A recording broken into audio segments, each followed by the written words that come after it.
Management paper solution chemistry पूरा detail में देख लिए थे।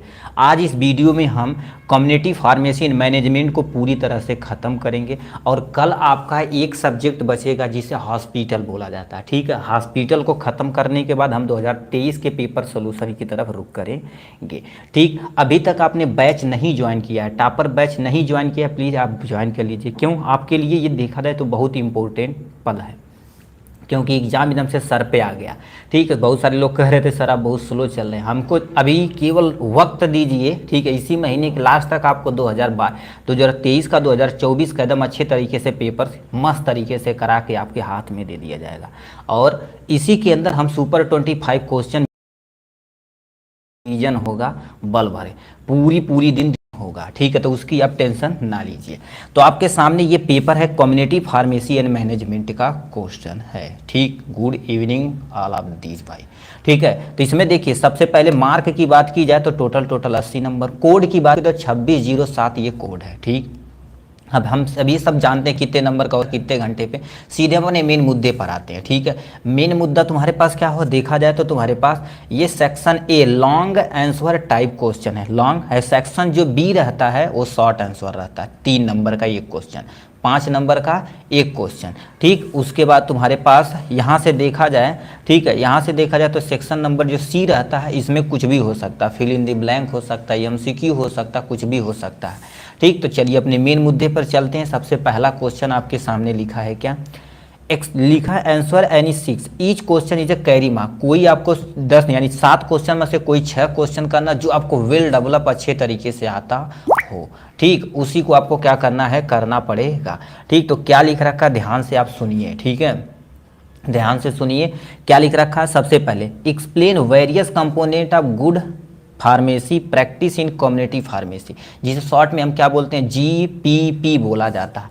अब इसको अच्छे तरीके से आपको एक्सप्लेन करना पड़ेगा। तो आपके सामने ये रहा प्यारा सा नोट आपका, गुड फार्मेसी प्रैक्टिस। अब ये गुरुदेव क्या होता, जैसे आप अभी फार्मेसी प्रैक्टिस करने जाएंगे तो आपको थोड़ा सा बेसिक जानकारी होना चाहिए कि पेशेंट से कैसे बिहेवियर करें, आपका एक्चुअली मिशन क्या होना चाहिए, पेशेंट से कैसे काम करें, यानी स्वास्थ्य के प्रति आप क्या कर सकते हैं, सब कुछ इसी के अंतर्गत रख लिखना पड़ेगा।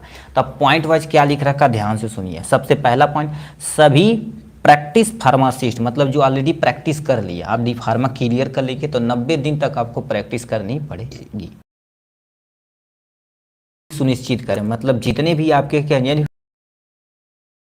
100%, ठीक है, 100% बेस्ट ऑफ द क्वालिटी क्या करें उन पेशेंट को देना आपकी जिम्मेदारी है। पहला पॉइंट है इसमें लिखना। दूसरा GPP मतलब गुड फार्मेसी प्रैक्टिस, उस जिम्मेदारी को स्पष्ट करने और निभाने का एक माध्यम है। अब तुम ये मत समझना कि एक फार्मासिस्ट की, ठीक है, ये किसकी है, एक्चुअल में ये फार्मासिस्ट की जिम्मेदारी है। ठीक है, एक फार्मासिस्ट की जिम्मेदारी क्या होती है आपको बता देना चाहते हैं, किसी भी दवा को सुस्पष्ट जिम्मेदारी बनती है कि पेशेंट के साथ अच्छे तरीके से उसे निभाएं, और उसके साथ साथ तुम्हें पास क्या होना चाहिए, पेशेंट को साथ साथ निभाए और उसके साथ साथ आपको दवा का क्योर रजिस्टर सब कुछ आपको मेंटेन करने की जिम्मेदारी दी जाती थी। ये इंट्रोडक्शन हो गया। अब इसका एक्चुअल मिशन क्या होता है, ठीक है, एक्चुअल मिशन यहाँ से हमारा मेन मुद्दा स्टार्ट होता है। GPM का यानी GPP यानी गुड प्रैक्टिस यानी फार्मेसी प्रैक्टिस का मेन उद्देश्य स्वास्थ्य सुधार में योगदान देना होता है। जितना ज़्यादा आप प्रैक्टिस करेंगे उतना ज़्यादा आप क्या करेंगे, मेडिकल फील्ड में काम कर पाए। और यही एक फील्ड है, टीचर हो गए, टीचर हो गए और हेल्थ में हो गए, और ये तुम्हारे पास वकील है। तीन ही लोगों तो पूरी ज़िंदगी पढ़ना पड़ता है। जितना ज़्यादा आप प्रैक्टिस करेंगे उतना आप अव्वल होते चले जाएंगे। तो यही लिखा GPP का मेन उद्देश्य स्वास्थ्य सुधार में योगदान देना है और पेशेंट को उनके दवाइयों के सर्वोत्तम उपयोग में सहायता करना किसकी जिम्मेदारी है, रजिस्टर फार्मासिस्ट की। जैसे एग्जाम्पल में पेशेंट के लिए सेफ्टी प्रोवाइड करना की जिम्मेदारी किसकी है, आपकी फार्मासिस्ट को, जो प्रैक्टिस के दौरान ही बंदा सीखेगा। तो ये लिखा पेशेंट के लिए सेफ्टी प्रोवाइड करना किसकी जिम्मेदारी है, फार्मासिस्ट की। पहला मिशन ये है। दूसरा मिशन में क्या लिखेंगे, हेल्थ इशू को पहचानना और सही करना। मतलब कोई बंदा आया तो समझिए इसमें इसके हेल्थ में क्या प्रॉब्लम है, उसको हमें सबसे पहले अच्छे तरीके से पहचानना है। ठीक है, भाई सब लोग लाइक कर दो, उसकी टेंशन ना लीजिए आप भाई, ठीक है।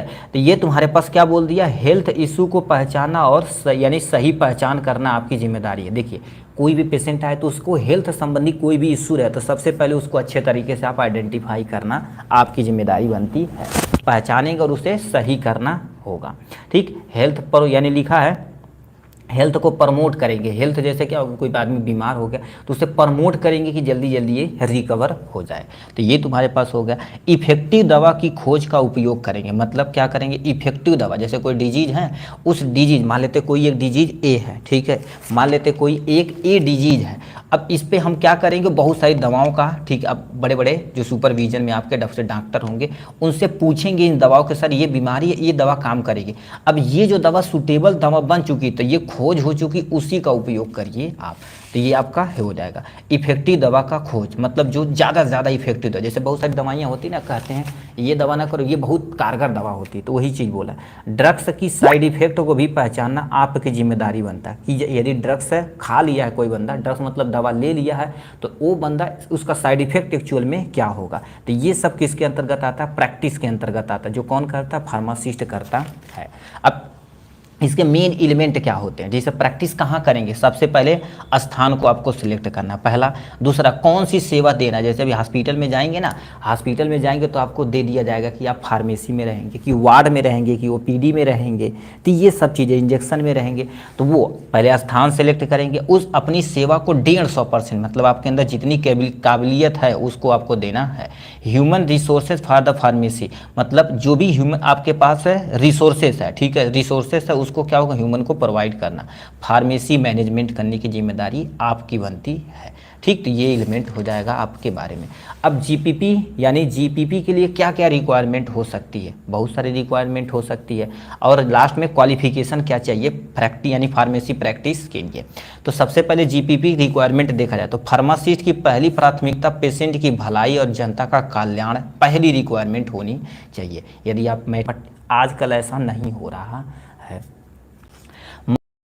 जानकारी देंगे तो संतुष्ट हो जाएगा, थोड़ा सा मोटिवेट करेंगे उसको और उसे सही परामर्श देंगे। नहीं कहते हैं अभी गांव में कहते हैं सही तो परामर्श दिला, हम वहाँ गई वहाँ ठीक हो गई, तो ऐसा देना चाहिए।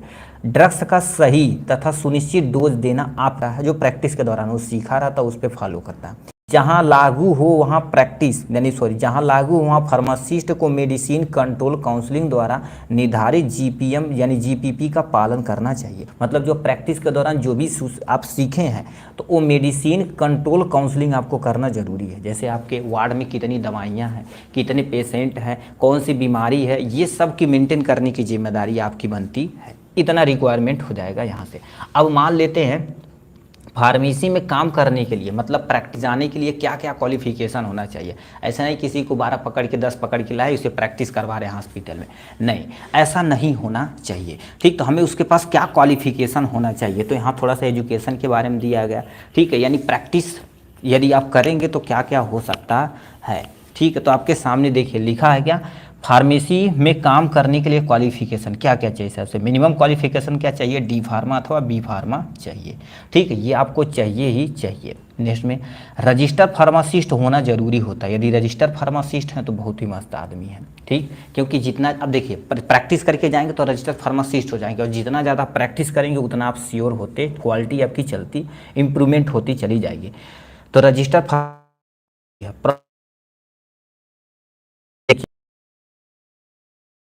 होगा, दवाइयाँ उतनी ज़्यादा आप सीखेंगे। जैसे अभी आप मेडिकल स्टोर तो इतनी दवाई देंगे कंफ्यूज हो जाएंगे, बट करते करते करते करते ट्रेनिंग करते करते आपको पता चल जाएगा अच्छा ये दवा यहाँ है, ये दवा यहाँ, तुरंत भरने से निकाल के दे देंगे। स्किल फॉर ड्रग्स की पूरी स्किल को आप क्या कर देंगे, बढ़िया तरीके से सीख जाएंगे, ठीक। तो ये क्वेश्चन था हमारे, इस क्वेश्चन के आंसर में क्या, good pharmacy practice in community pharmacy, जो हमने क्या कर दिया, जो भी स्टेप था हमने आपको यहाँ पर प्रोवाइड करा दिया है। अब यहाँ से तुम्हारे पास क्या लिख रखा, डिस्पेंसिंग एरर। अब ये गुरुदेव क्या होता है, इसमें देखा जाए तो सबसे पहले mention the cause of dispensing error and suggest method to avoid, मतलब हम जो तुम्हारे पास यानी एरर हो रहा है उसे मिनिमाइज कैसे कर सकते हैं, उसके कम कैसे कर सकते हैं, ये सब चीज़ हमें देखना पड़ेगा।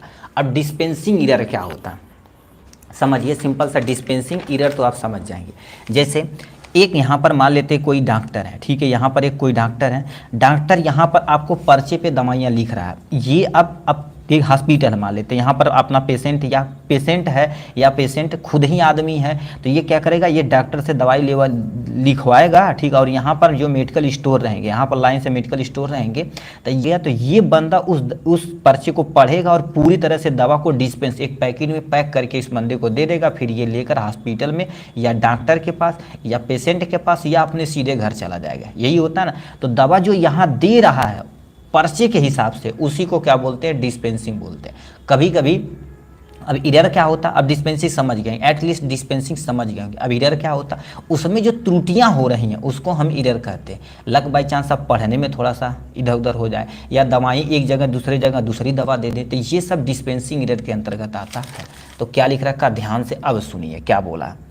डिस्पेंसिंग इरर वह अंतर है जो पर्चे, रोगी के पर्चे और फार्मेसी द्वारा मरीज या वार्ड को दी जाने वाली दवाओं के बीच में होती है। अब जो बोले ना कि जो वार्ड अथवा डॉक्टर है वो जो लिखा है, अब फार्मेसी जो बंदा दे रहा है, मरीजों के बीच में जो अंतर, जैसे एक्चुअल में पर्चा पे लिखा था कुछ और दे दिए कुछ और, जो ही अंतर होता वही को क्या बोला जाता है, डिस्पेंसिंग इरर बोला जाता है। ये आपके सामने डिफिनेशन हो गई, या इंट्रोडक्शन आप लिख सकते हैं कि इंट्रोडक्शन हो जाएगा। क्या हो जाएगा आपके सामने, इंट्रोडक्शन हो जाएगा। ठीक, ये हो गया इंट्रोडक्शन अथवा डिफिनेशन। अब डिस्पेंसिंग एरर के क्या क्या कारण बन सकते हैं, कहाँ एक्चुअल में गलती कहाँ हो रही है, तो उसको समझना पड़ेगा। फॉर एग्जाम्पल अभी देखिए भयानकता भी बताएंगे। जैसे मान लेते हैं ऐसे करके आप कोई दवा लिख दी, जैसे मान लेते हैं यहाँ से पीसीएम है, ये पीसीएम हो गया, मान लेते हैं ऐसे करके कैल्शियम हो गया, और ऐसे करके मल्टीविटामिन हो गया, ठीक, और ऐसे करके हमने मान दिया क्या कर दिया, डीएसआर लिख दिया, ठीक है, यहाँ से क्या लिख दिया, एसपी लिख दिया।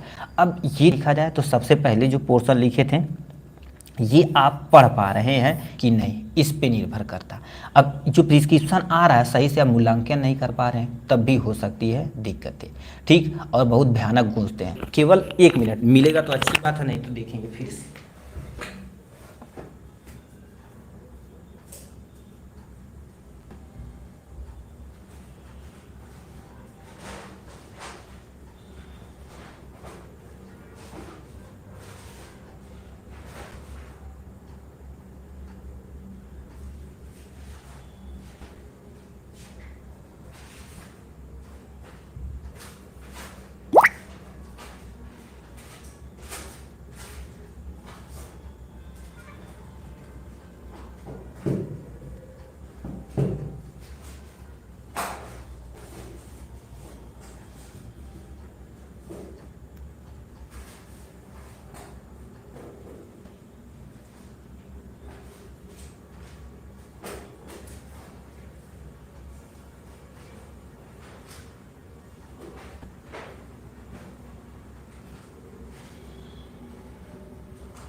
सॉरी ब्रदर, नहीं मिला, ठीक है।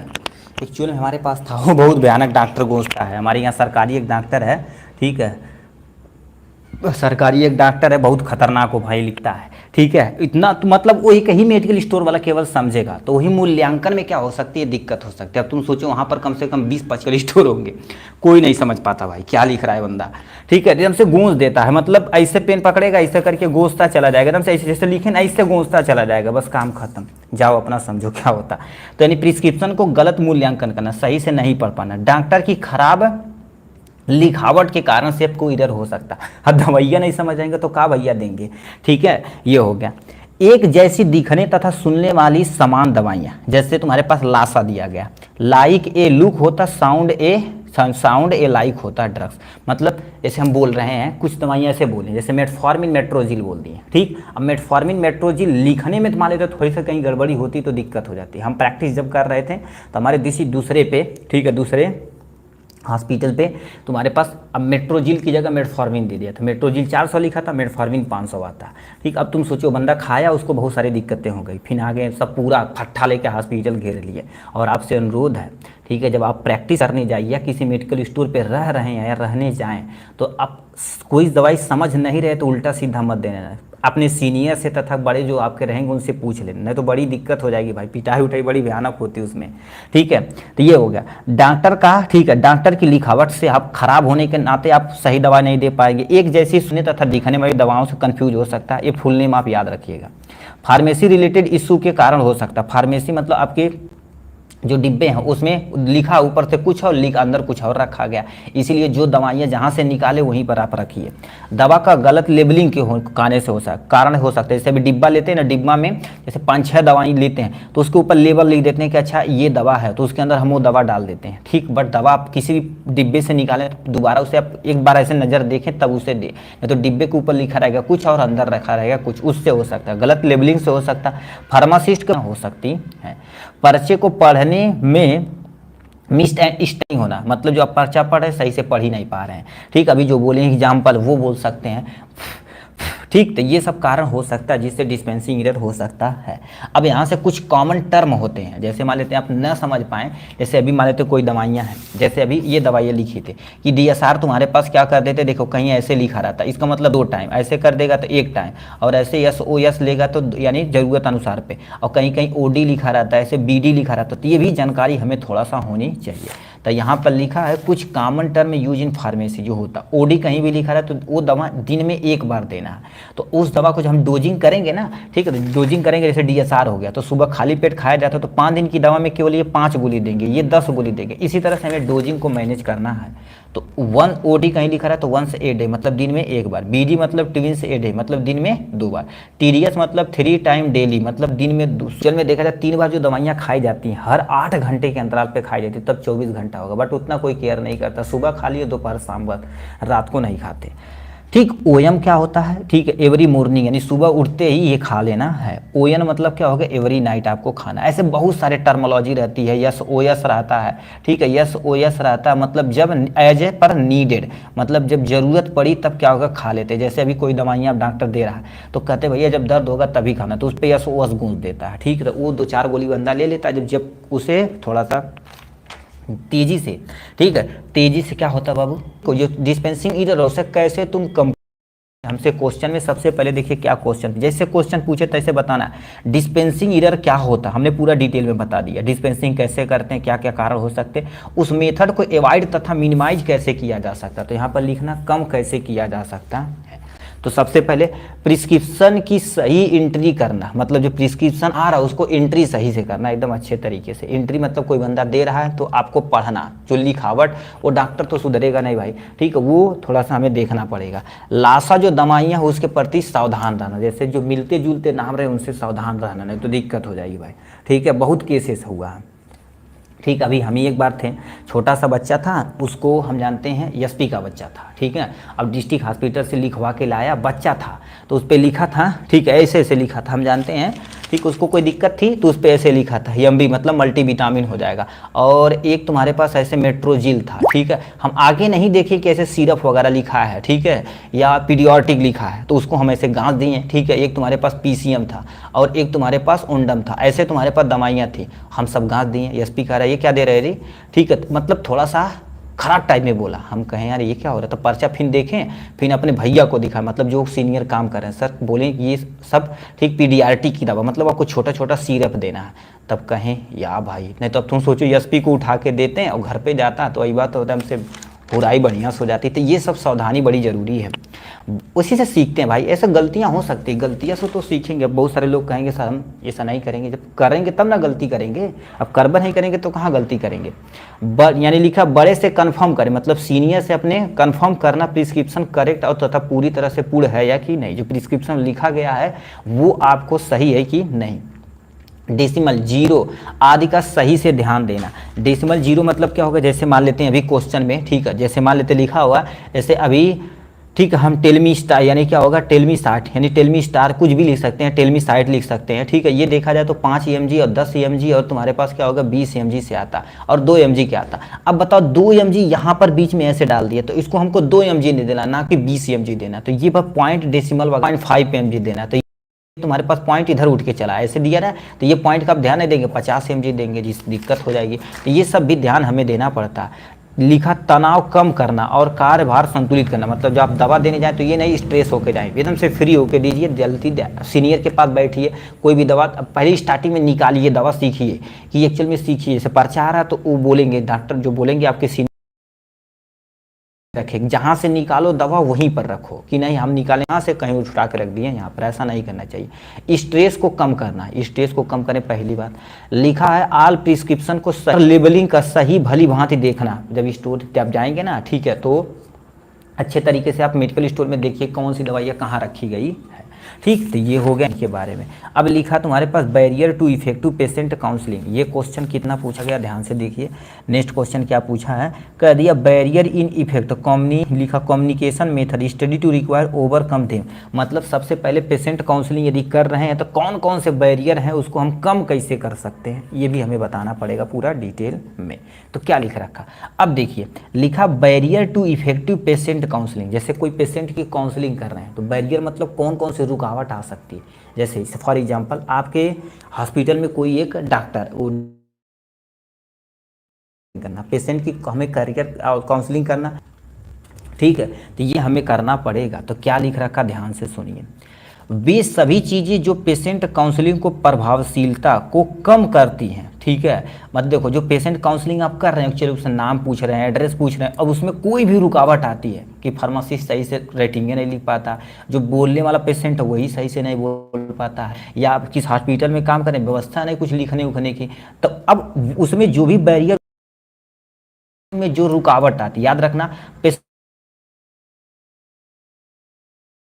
बैरियर बोला जाता, बस इतना समझिए। ठीक, अब लिखा मुख्य प्रकार से हो सकते हैं। पहला बैरियर फार्मासिलेट यानी फार्मासिस्ट रिलेटेड बैरियर, मतलब फार्मासिस्ट जो है वहाँ पर उससे रिलेटेड बैरियर हो सकता है। क्या क्या हो सकता है, पेशेंट के यानी पेशेंट के बारे में ज्ञान की कमी, काउंसलिंग कैसे कर पाओ जब ज्ञान है नहीं आपको, यानी पेशेंट के बारे में एक्चुअली में इसका नाम क्या है, एज कितना, वेट कितना, ये सब कुछ पता नहीं तो कैसे काम चलेगा, तो ये दिक्कत हो जाएगी। तो पेशेंट के बारे में ज्ञान की कमी होना बड़ी दिक्कत होती है। ठीक, पेशेंट को डिजीज की कंडीशन के बारे में कमी, मतलब कोई भी पेशेंट आए तो उसकी डिजीज की फुल कंडीशन हमें देखनी पड़ती है। कंडीशन मतलब ये दवाई ये जो बीमारी कब से है, कितने समय से है, कौन कौन सी दवाइयाँ खा रहे हैं, कहीं आपके अगले पीढ़ी में तो ये बीमारी नहीं थी, ये सब हम क्या करेंगे पूरी कंडीशन को देखेंगे। ठीक, नहीं पर पूरे हम चुटिए नहीं देखें दवाई दे दिए, अब थोड़ा सा चोट है हम बहुत बड़ा दे दिए, बड़ा चोट है कम दवाई दिए, तो ऐसा नहीं होना चाहिए। कॉन्फिडेंट की कमी, जो फार्मासिस्ट है एकदम से लाजादुर टाइप में है ऐसे ताके बक वक लेखन जैसे नहीं होता है हमारे ठीक है, हमारे भी जब हम प्रैक्टिस करते थे तो ऐसे होते थे, मतलब एक लोग ऐसे आते थे, एक दो लोग की मतलब आए बैठे दिन भर चले गए। ठीक, एक्ट होना चाहिए, तो कॉन्फिडेंस की कमी न होना। ठीक है, यानी एज का अंतर मतलब क्या होता है, जैसे अभी किसी सीनियर से आप बात करेंगे तो वो सीनियर आपसे बहुत ज़्यादा एजेड है। ठीक, तो एज में भी क्या होता है उनसे सही से आप बात नहीं कर पाएंगे, थोड़ा डर के बात करेंगे, उससे क्या हो जाएगा तुम्हारे पास फार्मासिस्ट बैरियर आ जाएगा। तो आपको कॉन्फिडेंट डेवलप होना चाहिए। लैंग्वेज डिफरेंट, मतलब पेशेंट कुछ बोला था और तो के कुछ समझाता, और मान लेते बोला था भोजपुरी में तू बाटा फ्रांस से पढ़ के आया, जर्मनी से, ठीक है, रसिया से पढ़ के आया, तो हिंदी जनबा नहीं करवा, भोजपुरी जनबा नहीं करवा, तो दिक्कत हो जाएगी। तो जिस एरिया में रहें उस एरिया की भाषा बड़ी ज़रूरी है, नहीं तो दिक्कत हो जाएगी। अभी कौन हम जानते हैं, कतर में एक लड़की थी, यूपी की ही थी। ठीक, अब तुम सोचो किसी बंदे को वैक्सीन का इंजेक्शन लगा थी, पेपर में भी आया था, वैक्सीन का इंजेक्शन लगा थी, लड़का मर गया था। ठीक है, तो उसको फांसी दे दी गई वहाँ पर। अब तुम सोचो एक वैक्सीन देने के नाते, और यहाँ पर इंडिया में है मार दो कोनो टेंशन नहीं, ठीक है, मुकदमा चला था कोनो टेंशन नहीं, डॉक्टर पीट दिया घोर के एक जगह बढ़िया से, तो ये सब वहाँ पर रूल बड़ी सख्त है। तो लैंग्वेज का डिफरेंस बड़ी जरूरी, ठीक है, यानी लैंग्वेज डिफरेंस मतलब जो लैंग्वेज का अंतर होना वो समझना, यदि समझ नहीं पाएंगे तो अब बैरियर यानी काउंसलिंग कर ही नहीं पाएंगे, तो ये रुकावट हो सकती है। सुनने में कमी, अब देखिए पेशेंट के पास जाके चाचा अंकल दादा काकी नानी कुछ भी बोल के उनका सब ब्यौरा लेना पड़ा है, अब सुनने में ही कमी हो रही है, आप सही से सुन ही नहीं रहे हैं, या कोई बोल रहा है तो आप तेजी से जा रहे हैं। ठीक, तो उस समय कमी हो सकती है। जेंडर डिफरेंस मतलब आपको थोड़ा सा लाजाडू टाइप में है, मेल है तो फीमेल से सही से बतिया नहीं कर पा रहे हैं, फीमेल है सही से मेल से बतिया नहीं कर पाए, जेंडर डिफरेंस के कारण से बैरियर हो सकता है। एटीट्यूड ऑफ फार्मासिस्ट, फार्मासिस्ट के अंदर एटीट्यूड भर के रखा, हम कहीं जाऊँगा, खुद ही आवा काउंसलिंग करावा, ऐसा नहीं होना चाहिए। समय की कमी, समय की कमी मतलब क्या होगा? अब देखिए, समय की कमी का मतलब जैसे पेशेंट जो बात कर रहा वो सही से बतिया नहीं पा रहा, उसके पास टाइम ही नहीं है, तो उसके कोई गार्जियन को बुलाइए, तब नोट करिए सारी चीज़। तो उस समय की कमी होने के नाते भी क्या कर सकते हैं, पेशेंट काउंसलिंग नहीं कर सकते। तो इतने तुम्हारे पास बैरियर है फार्मासी यानी फार्मासिस्ट रिलेटेड बैरियर हो सकते हैं। अब पेशेंट रिलेटेड बैरियर क्या होगा? जो पेशेंट है डॉक्टर पे भरोसा न करे, भरोसा न करेगा तो पूरी जानकारी देवा नहीं करेगा, तो भरोसे की कमी के नाते भी पेशेंट से बैरियर आ सकता है। कम सुने, मतलब जो हम बोल रहे हैं वो सुनबा न करे, हाँ हाँ ऐसे करे ठीक, तो दिक्कत हो सकती है। इमोशन मतलब कोई जो पेशेंट है इमोशन हो जाए कि भैया हम बड़ी गरीब आदमी हैं, ऐसी है वैसी है, तो इमोशन के कारण से भी क्या हो सकता है, बैरियर हो सकता है। हानेस्टी की कमी मतलब बीमारी की फुल कंडीशन न बताना, जैसे मान लेते अभी, ठीक, हमारे ही गांव के थे, ठीक है, गांव के नहीं दोस्त था, ठीक है, एक बंदा, अब तुम सोचो 8 में 8 क्लास 8 और 6 यानी 7 8 ऐसे कुछ पड़ा था हमारे साथ, तो उसको इतनी ख़राब कंडीशन हो गई, उसे ऑपरेट करवाना पड़ा, किसी दूसरी शहर में ले जाके ऑपरेट करवाना पड़ा, और तुम सोचो कम से कम 2.5-3 लाख रुपया लगा, और साइड से अलग से क्या कर दिए थे वो, लगा दिए थे, जब तक वो सही पाइप लगा दिए कि जब तक वो सही नहीं होगा तब तक ओपन नहीं किया, कंपलसरी है। फाइनेंस बैरियर, ये बड़ी ख़राब चीज़ है, फाइनेंस बैरियर, पैसा की कमी। अपने इंडिया में देखा जाए, खुद ही देखते भाई ना, ठीक है, दिल दहल जाता है कि पैसा न होने के नाते ना सब लोग दवाइयाँ नहीं ला पाते हैं, ठीक है। अब सरकार दवाइयाँ देती है जो जेनरिक वगैरह, उसी पे डिपेंड रहते हैं। डॉक्टर बोलता है कि थोड़ा सा एफर्ट करके आप पैसा ला, थोड़ा सा कर दीजिए, आप जल्दी से रिकवर हो जाएंगे, बट बड़ी दिक्कत है, लोग प्राइवेट में जाते हैं, पूरा घर दुआर सब बिक जाता भाई, ठीक है, बड़ी बुरी हालत है, ठीक है। यानी समय की कमी, समय की कमी यानी पेशेंट के पास समय ये नहीं समझ पा रहा डॉक्टर का या फार्मासिस्ट का, उससे बैरियर हो सकता है। खराब कम्युनिकेशन, जो तुम्हारे पास कम्युनिकेशन लेवल है कि फार्मासिस्ट और पेशेंट के बीच में जो कम्युनिकेशन होना चाहिए वो खराब स्थितियों में है, तो उसके कारण से भी आपको हो सकता है। पुअर फिजिकल तथा मेंटल कंडीशन, मतलब जो बंदा है उसका फिजिक यानी फिजिकल जो तुम्हारे पास फिटनेस हो सही नहीं है, मेंटल मतलब दिमाग से ही थोड़ा सा पैदल आदमी है, तो वो सही से सब कुछ जानकारी दे ही नहीं पाएगा, तो इससे बैरियर हो सकता है। सिस्टम रिलेटेड बैरियर क्या हो सकता है? अब जिस हॉस्पिटल में पेशेंट है, फार्मासिस्ट है, डॉक्टर है, सब कुछ हॉस्पिटल में एकदम से थर्ड क्वालिटी का है, उसके हो सकता। पहला दे रखा लॉक ऑफ प्राइवेसी। अब देखिए, इसीलिए तुम्हारे पास देखेंगे जब किसी बढ़िया हॉस्पिटल में जाते हैं तो एक्चुअल में होता क्या है, ये एक्चुअल में हमारे पास क्या हो गया, ये डॉक्टर की ऐसे केबिन ऐसे ऐसे बनी रहती है, पूरा पैक रहता है। आप यहाँ से बैठने का रिसेप्शन होता है, यहाँ से एक पेशेंट उठ के इस डॉक्टर के पास जाता है और यहाँ पर डॉक्टर कुर्सी लगा बैठा रहता है। तो ये बताओ, यहाँ पर प्राइवेसी है, एक डॉक्टर एक पेशेंट, यदि जो तुम्हारे पास मान लेते कोई नर्सेस वगैरह रहती तो बाहर खड़ी रहती, जब तक ये पेशेंट क्लियर ना हो जाता तब भेजेंगे अथवा उस पेशेंट को बाहर निकालेंगे। तो होता क्या है, ये जो पेशेंट अब फ्री है, मतलब कोई मस्त नहीं, अपनी जितनी जानकारी है, मतलब जिसकी जो भी इसके पास तुम्हारे पास पोर्शन है सब कुछ इसके बतिया के अपना डॉक्टर को मेंटेन कर देगा, डॉक्टर जो पूछेगा बेहिचक बताएगा, ठीक। तो ये तुम्हारे पास प्राइवेसी हॉस्पिटल में नहीं रहेगी, सिस्टम में नहीं रहेगी, तब भी बैरियर आ सकता है। फार्मासिस्ट की कमी, जितनी फार्मासिस्ट चाहिए उतना होगा नहीं करे। स्पेस की कमी मतलब जगह की कमी, ना तो बैठने की जगह है, एक ही तुम्हारे पास रूम है उसी में 20 डॉक्टर है, ऐसा नहीं होना चाहिए, ठीक है। Not separate room, separate room का ना होने के कारण से भी क्या हो सकता है, बैरियर हो सकता है। तो इतना तुम्हारे पास सिस्टम रिलेटेड बैरियर हो जाएगा, ठीक। अब क्या ऐसा करें, कोई स्टडी करें कि यानी बैरियर को कम करें, ठीक है। एक बार कमेंट बॉक्स में भाई बता दीजिए आवाज़ जा रही है कि नहीं, लेक्चर चल रहा है कि नहीं, यस और नो में, ठीक है। कम्युनिकेशन से पहले सब एज, यानी तुम्हारे पास देखिए कम्युनिकेशन, मिलने जैसे मिल गए हम आपसे, ठीक है, यानी पेशेंट काउंसलिंग से पहले उसका बंदे का एज, डिजीज हिस्ट्री सब कुछ बढ़िया से मेंटेन कर लेंगे, ठीक है। कोई भी बंदा करे, चाहे फार्मासिस्ट, चाहे वहाँ पर रहने वाले कोई डॉक्टर या नर्सेस, कोई भी कर सकते हैं। फार्मासिस्ट की संख्या बहुत ज़्यादा बढ़ा दें, जितने ज़्यादा आदमी जितने ज़्यादा वो सबका कम्युनिकेशन की व्यवस्था करेंगे, ठीक है, प्रॉपर करना करेंगे लिखेंगे, ठीक है, ये तुम्हारे पास हो जाएगा। प्रॉपर कम्युनिकेशन की व्यवस्था, चाहे फ़ोन से, चाहे वॉकी टॉकी से, चाहे बोलने की व्यवस्था, चाहे लाउड स्पीकर की व्यवस्था होनी चाहिए, ठीक है। जैसे मान लीजिए पेशेंट बुला रहा है, डॉक्टर किसी को बुला रहा है, आवा हो दिखावा, सुनवा नहीं कर रहे हैं, तो उससे दिक्कतें हो सकती हैं, ठीक है। ये बात ठीक। ठीक है, प्रॉपर चल रही है कि नहीं, यस आर नो में एक बार जवाब दे दीजिए भाई। ठीक है, तो ये यस आर नो में आवाज़ वगैरह जा रही है कि नहीं प्रॉपर, ठीक है, yes or no, yes or no भाई। ठीक, प्रॉपर कम्युनिकेशन की यानी प्रॉपर कम्युनिकेशन की व्यवस्था, मतलब जो चाहे फ़ोन से बात करें चाहे बुलाने की व्यवस्था, सब कुछ मेंटेन होना चाहिए। पेशेंट के लिए पिक्टोग्राम का उपयोग करें, जैसे पेशेंट न समझ में तो पिक्चर का यानी उपयोग करें, जैसे हर एक दवाइयों में नहीं लिखा रहता पिक्चर के फॉर्म में, यदि लंग्स की दवाई तो लंग्स लिख देते हैं, फेफड़े की दवा फेफड़ा लंग बातें कही, लीवर की दवा तो लीवर छाप देते हैं, तो वो सब तुम्हारे पास छाप देंगे। पेशेंट के लिए पिक्टोग्राम का प्रयोग करें। सिक्योरिटी की यानी सिक्योरिटी आप प्राइवेसी रखना पड़ेगा, मतलब जो भी बंदा रहे तो उसे ठीक है प्राइवेसी जरूर रखना चाहिए, प्रॉपर सेपरेट रूम रहना चाहिए, उसी पे वो बंदा कुछ भी कर सकता है। पूरी जानकारी के लिए प्रश्न पूछना बहुत जरूरी है, पेशेंट भी पूछ सकता है और डॉक्टर भी पूछ सकता है, जब तक दोनों ठीक मेंटेन नहीं होंगे, ठीक है, सहमत नहीं होंगे, तब तक पेशेंट काउंसलिंग बंद नहीं की जाएगी।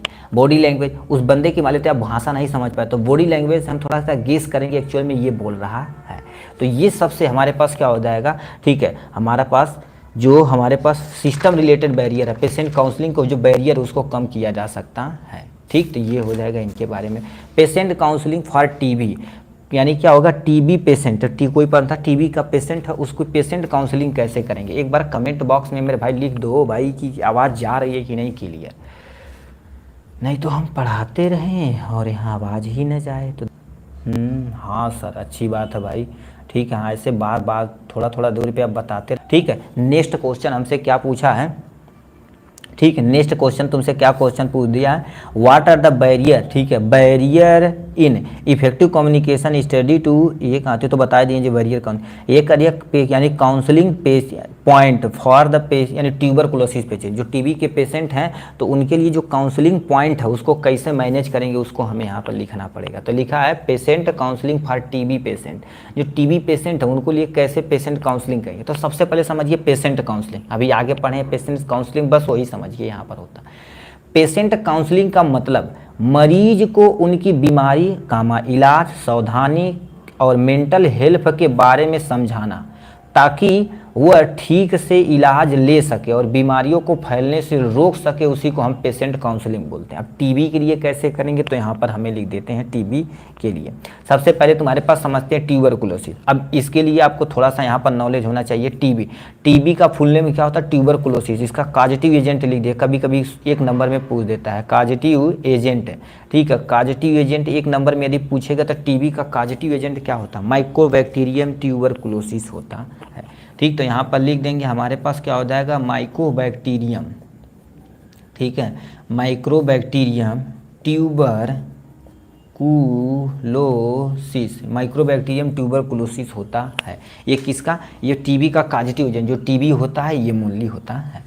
ठीक, अब पेशेंट काउंसलिंग पॉइंट में बिना दवा के कैसे आप ट्रीट कर सकते हैं यहाँ पर हम पहले बताते हैं। ठीक है, अब बिना दवा के हम कैसे पेशेंट काउंसलिंग को से ट्रीट कर सकते हैं। एक्चुअल में देखा जाए सबसे पहले बोलेंगे घर में ठहरने की, ठीक है, उस मरीज को बताएंगे घर में ठहरने का परामर्श देंगे कि भैया आपको टीबी हुआ है, यदि आप खांसेंगे या किसी ऐसे स्थान पर जाएंगे तो आप ही के लिए और दूसरे पर्सन के लिए भी दिक्कत हो सकती है, तो घर में ठहरने की परामर्श देंगे, जिसे हम क्या बोलते हैं, आइसोलेशन बोलते हैं, क्वारंटाइन जैसे नॉर्मल भाषा में बोलते हैं।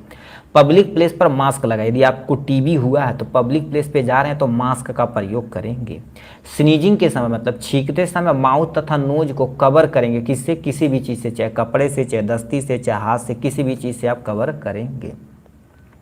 डॉट थेरेपी का उपयोग करेंगे। डॉट मतलब डायरेक्ट एब्जॉर्ब थैली, यानी तुम्हारा थेरेपी, एब्जॉर्ब मतलब देखेंगे अच्छा इनके अंदर ये कमियां हैं उसको सही करेंगे। इसमें कॉम्बिनेशन दवा का उपयोग किया जाता है, तो लिखे डॉट थेरेपी में कॉम्बिनेशन दवा का उपयोग किया, जैसे 2 या 2 से अधिक दवाइयाँ होती ना उसके, जैसे अभी AKT3 हो गया उसमें 3 दवाइयों को कॉम्बिनेशन हो गया, AKT4 हो गया उसमें 4 दवाइयों को कॉम्बिनेशन होता, तो वो काम करके क्या कर देती, बहुत तगड़ा काम करता है। प्रॉपर क्लिनिकल टेस्ट करवाएंगे उनसे, ठीक है, इससे हम काम करवाएंगे। नेक्स्ट साफ सफाई रखें जिसे सांस लेने में परेशानी ना हो, अपने अगल बगल क्या करना, पूरा साफ सफाई रहना, ऐसे एरिया में रहना है जहाँ पर प्रॉपर अमाउंट में ऑक्सीजन हवा प्रॉपर अमाउंट में जाती हो। तो ये नॉन फार्माकोलॉजिकल पॉइंट हो गया है।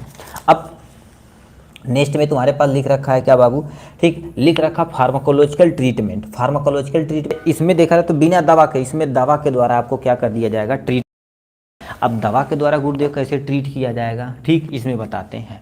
तो जैसे हमको क्या करेंगे, यदि मान लो टीबी हुआ तो अब उसको देखेंगे, जैसे टीबी होगा तो खांसी बहुत ज़्यादा आएगी, तो उन्हें हम एक्सरे करवाएंगे, किसका, चेस्ट का एक्सरे करवाएंगे, किसका, चेस्ट का, मतलब उनके छाती का एक्सरे करवाएंगे। उससे हमें पता चल जाएगा एक्चुअल में इनको क्या बीमारी है, ठीक, इससे हम पता कर लेंगे तुरंत भान से, ठीक। दवाओं का प्रयोग करेंगे, इसके लिए बहुत सारी दवाइयाँ आती, जैसे आइसोनियाजाइड आता है, दूसरा रिफाम्पिन आता है, इथम्ब्यूटाल आता है, पैराजीमाइड आता है, ये सब तुम्हारे पास दवाइयाँ होती हैं। और कभी कभी इन्हीं के कॉम्बिनेशन में दवाइयाँ की जाती हैं। अब डिपेंड करता है स्टेज, वो डॉक्टर देखते हैं एक्चुअल में किस स्टेज पे बीमारी है, कि कॉम्बिनेशन दवाइयाँ चलाना ये। अब देखेंगे बहुत सारे प्रोग्राम चलाया जाता है, टीबी प्रोग्राम, ठीक है, जैसे लाइन इथिक्स में पढ़ेंगे ना, टीबी प्रोग्राम, ठीक है, टीबी कंट्रोल प्रोग्राम, उसमें क्या कर दिया जाता है, हर एक गाँव में जाके टीबी हो गया, कोढ़ रोग हो गया, एड्स रोग है, इसके प्रति लोगों को जागरूक किया जाता है, ठीक, ये हो गया। अब हम आते हैं role of pharmacist in TB patient counselling. Actual में रोल ऑफ फार्मासिस्ट यानी फार्मासिस्ट का क्या रोल है,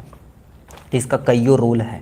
सबसे पहले इन्फॉर्मेशन प्रोवाइड करना, ठीक, वो पेशेंट के बारे में पास जाएगा, पूरी इन्फॉर्मेशन प्रोवाइड करेगा, तो पेशेंट का कि भैया पेशेंट ये है, इसका ये हुआ था, ये सारी चीज़ें।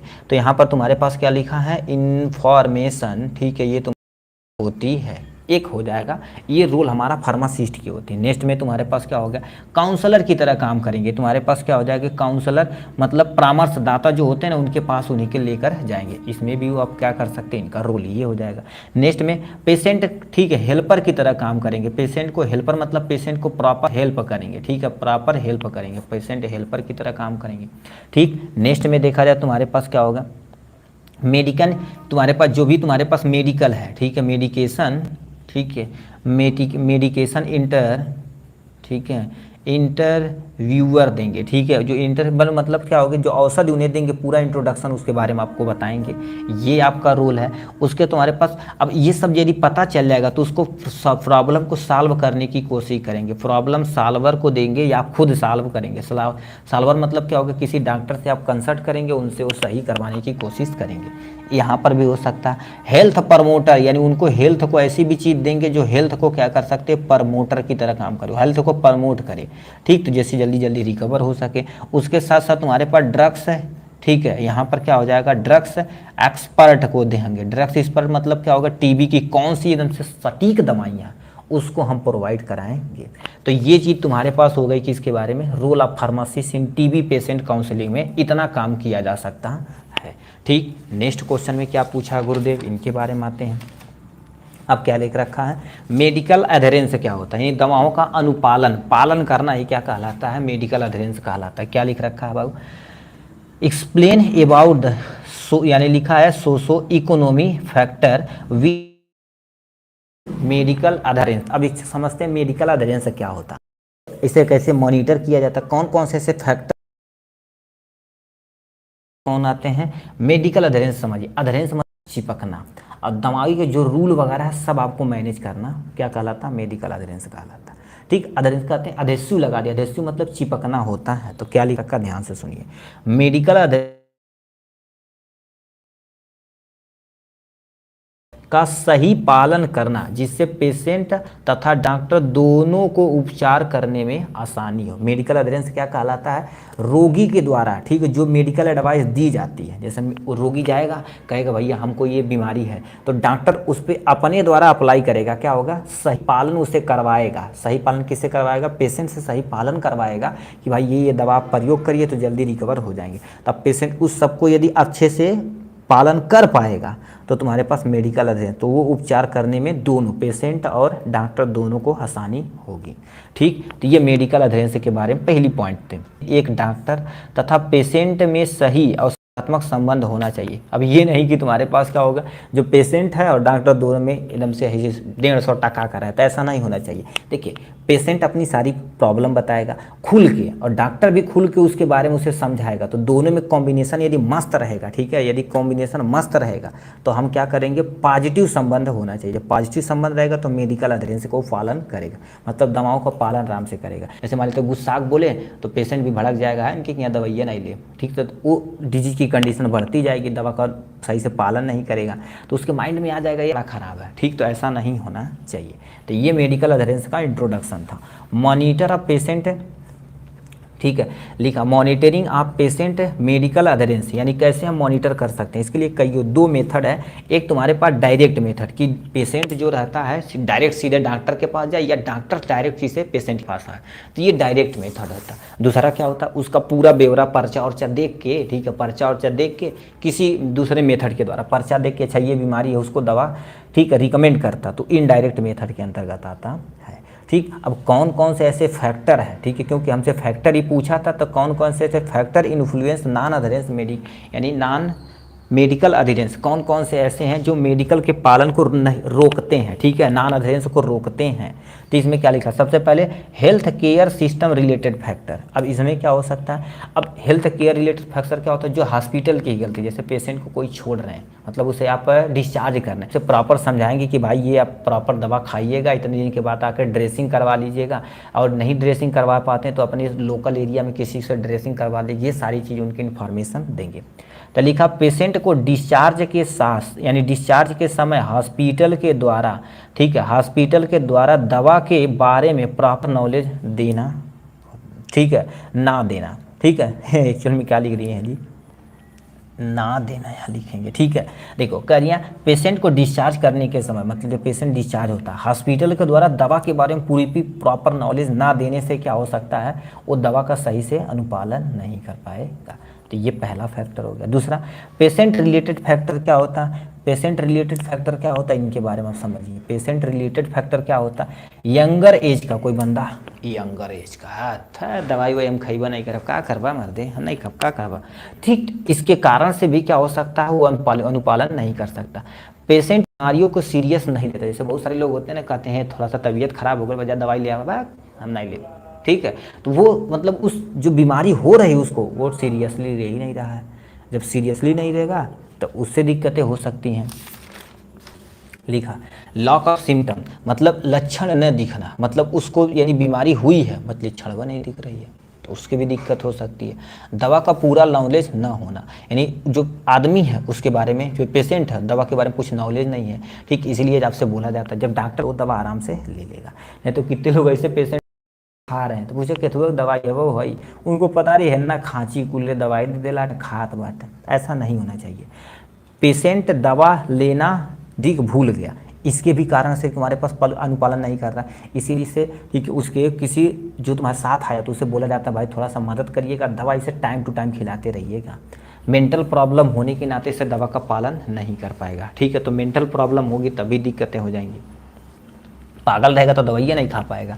ड्रग्स रिलेटेड फैक्टर, मतलब अब तो वो सब चीज़ है, ड्रग्स दवाइयाँ में कोई कमी है लेकिन कोई लेकर आ रहा है, ठीक है, तो उसमें ऐसी एक दो दवाइयाँ होती तो वो खाते उन्हें नींद आएगी, चक्कर आएगी, तो कहेंगे यार ये दवा बड़ी ख़राब हो, वो इस सिलेक्टेड दवा, तो उसको क्या कर देंगे, नहीं खाएंगे। वही मेन दवा होती है तो उसका साइड इफेक्ट होने के नाते भी क्या हो सकता है आपका, ठीक, मेडिकल का यानी जो मेडिकल अधेरेंस का पालन नहीं हो सकता। दवा का स्वाद तथा कलर खराब होने के नाते, जैसे कोई कोई दवाइयाँ से बहुत खराब कड़वी टाइप में होती है तो पेशेंट खइबा नहीं करेगा, तो अनुपालन कर ही नहीं रहा है, तो ये सब सारी चीज़ें हो सकती हैं। सोशल इकोनॉमिक रिलेटेड फैक्टर, अब ये गुड फैक्टर क्या होता है, इसका मुख्य कारण लोअर एजुकेशन, मतलब सही उनको नॉलेज नहीं है। लोअर मेडिकेशन ट्रस्ट, मतलब लोग क्या कर देते हैं जो, ठीक, वो मेडिकल यानी तुम्हारी दवाइयाँ उस पर ट्रस्ट नहीं कर रहे हैं, कह रहे हैं हम नहीं खा, कौन टेंशन नहीं, वो ट्रस्ट नहीं कर रहे हैं, इसके कारण से हो सकता है। दवा की, ठीक है, दवा की कास्ट भी एक महत्वपूर्ण सामाजिक आर्थिक कारण बन सकता है। दवा जो बड़ी बड़ी महंगी आती है, ऐसे भी गाँव में देखेंगे कहते कि बीमार बाटी हो, कहीं दवाई नहीं ले ला, अरे बाबू पैसा नहीं है, ठीक, ये होता, तो उसकी कॉस्ट भी क्या कर सकती है, जो एक्चुअल में पालन करना चाहिए वो पालन नहीं करवा पाती। जैसे अभी हमारे 4 दवा ले तो उसमें एक दवाई से जैसे 800 रुपये पत्ता है, और जो नॉर्मल 100 रुपये 50-60 रुपये वो खा रहे हैं, जो मेन दवा है जो महंगी है वो खा ही नहीं रहे, तो दवा का अनुपालन नहीं कर पा रहे हैं, ठीक है। दवा के नॉन अधेरेंस से कास्ट कम होने पर भी होता है। नॉन अधेरेंस मतलब क्या होगा, उसके नॉन अधेरेंस दवा बहुत ज़्यादा, ठीक है भाई, सुबह ज़्यादा बैक ही किस सब्जेक्ट में लगता है सबसे ज़्यादा, ठीक है। अब ये तुम्हारे पास हो गया, तो नॉन अधेरेंस के कास्ट जैसे रुपया बहुत कम होने के नाते से भी आपका दवा का पालन नहीं कर पाएंगे। नेक्स्ट में क्या लिख रखा है, सेल्फ मेडि, मतलब सबसे पहले आपको क्या करना पड़ेगा, सेल्फ में, ये छोटा सा टॉपिक है, सेल्फ मेडिकेशन क्या होता है। ऐसा होता है ना, ठीक, तो मोस्ट ऑफ द केस में लोग करते हैं, ठीक है, बट उसमें तो बहुत फ़ायदा भी करता है और कभी कभी ज़्यादा नुकसान हो जाता है। तो क्या लिखा है, सेल्फ मेडिसिन का मतलब यह होता है कि बिना डॉक्टर के सलाह से खुद से दवाइयाँ ले, ठीक है, चाहे वे जैसे जैसे कहाँ किस कंडीशन में ले सकता, आप समझे कि सेल्फ मेडिकेशन के मतलब ऐसा होता है बिना डॉक्टर की सलाह से आप दवाइयाँ खुद लेते हैं, खुद मतलब सेल्फ लेते हैं, तो इसीलिए इसे क्या बोला जाता है, ठीक है, क्या बोला जाता है, सेल्फ मेडिकेशन बोला जाता है। अब कब किस कंडीशन में लिया जा सकता है, ठीक है, यह 2024 का पेपर है, चाहे वे सर दर्द हो, बुखार हो, खांसी हो, पेट दर्द हो, तो ये नॉर्मल कोई भी बंदा अपने खुद से दवाइयाँ ले सकता है, ठीक।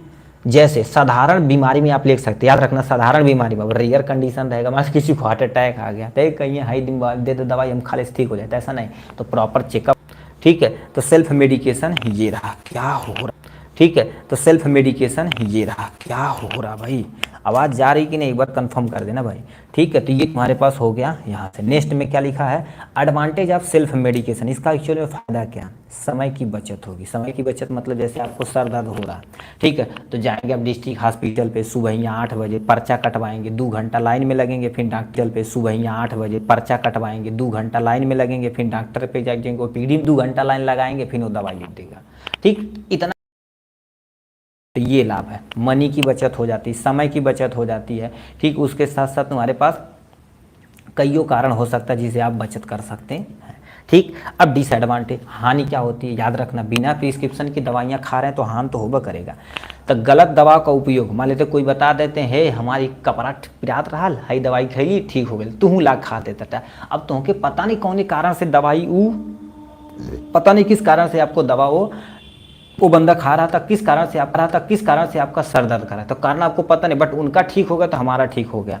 तो यानी दवाइयाँ जो तुम्हारे पास हो रही हैं, हाय सर भूल गए क्या, व्हाट दिस ब्रो, कौन है, ठीक है। तो इसमें क्या लिख रखा है, गलत दवा का उपयोग से कारण से भी क्या हो सकती है, ठीक, हानि हो सकती है। साइड इफेक्ट तथा एलर्जी के बारे में कुछ अता पता नहीं है, होने का चांस ज़्यादा रहेगा यदि आप ये कैटेगरी की दवा खाएंगे अपने से। तो डिजीज दवा के प्रति रेसिस्टेंस होना चाहिए, मतलब अब देखो लंबे समय तक दवाइयाँ खा रहे हैं तो वो जो डिजीज है उस दवा के प्रति रेसिस्टेंस हो जाएगी, मतलब प्रतिरोधक हो जाए। अब कोई दी दवा क्योंकि आपको कुछ अता पता नहीं, अपने से केवल खा रहे हैं, कब बंद करना कब रोकना तो कुछ अब तो पता नहीं, तो उससे एब्यूज तथा मिसयूज होने का चांस बन सकता है, ठीक है। ड्रग्स का ओवर डोजेज होना, मतलब कभी कभी जो ड्रग्स होती है वो ओवर डोज हो जाती है, मतलब जैसे अभी किसी बच्चे को खाना है तब डॉक्टर बोलते हैं ना आधा गोली खाना, एक गोली में 4 टुकड़ा कर देना, और वेट के हिसाब से और एज के हिसाब से देखते हैं, आपको कुछ पता नहीं है खिला दिए तोड़ के आधा खिला दिए, तो इससे ओवर डोजेज हो सकती है, जिससे किडनी तथा लीवर फेलियर में चांस हो सकता है। तो ये सब होता। अब रोल ऑफ फार्मासिस्ट, मतलब सेल्फ मेडिकेशन में रोल यानी फार्मासिस्ट का क्या रोल होता है, इसमें एक्चुअली फार्मासिस्ट का रोल बहुत ज़्यादा होता है। क्यों, ड्रग्स रिलेटेड सही इन्फॉर्मेशन देना, उनको बताना कि अच्छा ये दवा इस काम की आती है, इसके साथ ये दवा आप खाइए तो ज़्यादा सूटेबल रहेगा, तो उनके बारे में इन्फॉर्मेशन पैदा करना। पेशेंट तथा पीपल को, ठीक है, ड्रग्स ज़्यादा लेने से कौन सा आर्गन खराब होता है, डिपेंड करता है कौन सी दवाइयाँ आप ले रहे हैं। जैसे देखिए हर दवा को लिखा रहता है, जैसे पैरासीटामॉल खा रहे हैं तो कहते हैं लीवर या किडनी डैमेज हो सकती है यदि लंबे समय तक खा रहे हैं, तो वो डिपेंड करता है, ठीक है। सोशल फार्मेसी का इंग्लिश मीडियम का हिंदी मीडियम का करा दिया, सुबह आपका इंग्लिश मीडियम आएगा भाई, ठीक है, सोशल फार्मेसी का, ठीक है। हाँ किडनी हो सकता है, ठीक। तो ये हो गया ड्रग्स, देखो लिखा पेशेंट तथा पीपल को, यानी जो पीपल रहते हैं, दवा का उपयोग तथा साइड इफेक्ट के बारे में बताना किसकी जिम्मेदारी है, एक्चुअल में फार्मासिस्ट की जिम्मेदारी है।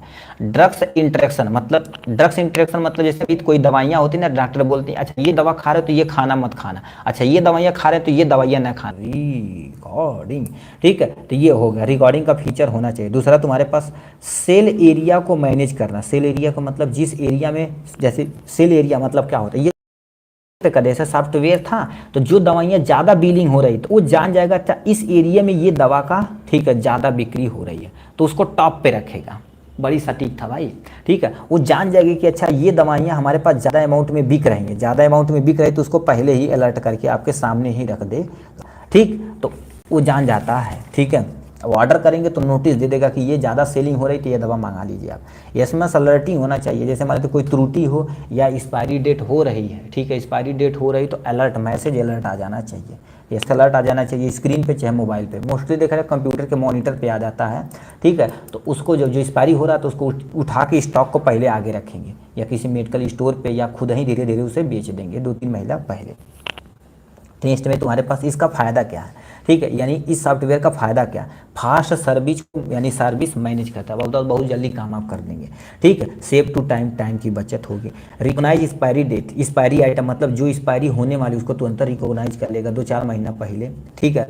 मेडिकल फ्रॉड से आप बच जाएंगे, ठीक है। मेडिकल फ्रॉड मतलब कोई आए बंदा आपके यहाँ से दवा नहीं लिया गया, कह रहे तोरे के यहाँ दवा ले लिए 1000 का यार वापस कर लेता, तो आप बच जाएंगे कि अबे भैया लावत नहीं देखी था, बैच नंबर मैच कराएंगे कि कंप्यूटर में देखेंगे ये बैच के दवाई लल की नहीं, अरे तो हमारे क्या लेना ये लाल हो बकवास बनाओ ताड़ा, ठीक है, देखा हमारे क्या इला नहीं है। तो ये सब आप फ्रॉड से बच सकते हैं, ठीक। या कोई बंदा को लाएंगे या पत्ते को लाएंगे, सब पूरा देखेंगे हमारे क्या दवाइयाँ नहीं ले गए हैं, तो वो सब हो जाता है। अब यहाँ से कुछ सॉफ्टवेयर दिए गए हैं, ठीक है, कुछ सॉफ्टवेयर के नेम दिए गए हैं जो आपके सामने यहाँ दिए गए हैं। ऑनलाइन भी आते हैं और ऑफलाइन बहुत सारे तुम्हारे पास आते हैं। ऑफलाइन मतलब ये मत सोचना कि ठीक है आगे बैठ के बिलिंग करेगा, नहीं, ऐसे बहुत सारे सॉफ्टवेयर हैं जो क्या कर देते हैं आपको वहाँ पर दुकान पे ही ला के देंगे, इंस्टॉल कर देंगे। और कुछ ऐसे होते हैं जो आप डाउनलोड कर देंगे, थोड़ा सा परचेज बट पैसा लगता है, इसका याद रखना, ठीक है। लिख रखा इंटरप्राइज यक्सार होता है एक सॉफ्टवेयर का नाम है। कॉर्नर, ठीक है, रिटेल फार्मेसी होती है, ठीक है। पायोनियर यक्स यानी यक्सार होता है, यानी यक्स आर लोकल मोबाइल होता है। ये देखा जाए तो मोबाइल में मोस्टली चलता है, जो अच्छी क्वालिटी मोबाइल होती है उसमें मैनेज करते हैं, बट ये छोटे लेवल पे होती है, बड़ी लेवल पे रहेगा दिन भर मोबाइल गेम करते रह जाएंगे मोबाइल में, बट होता है।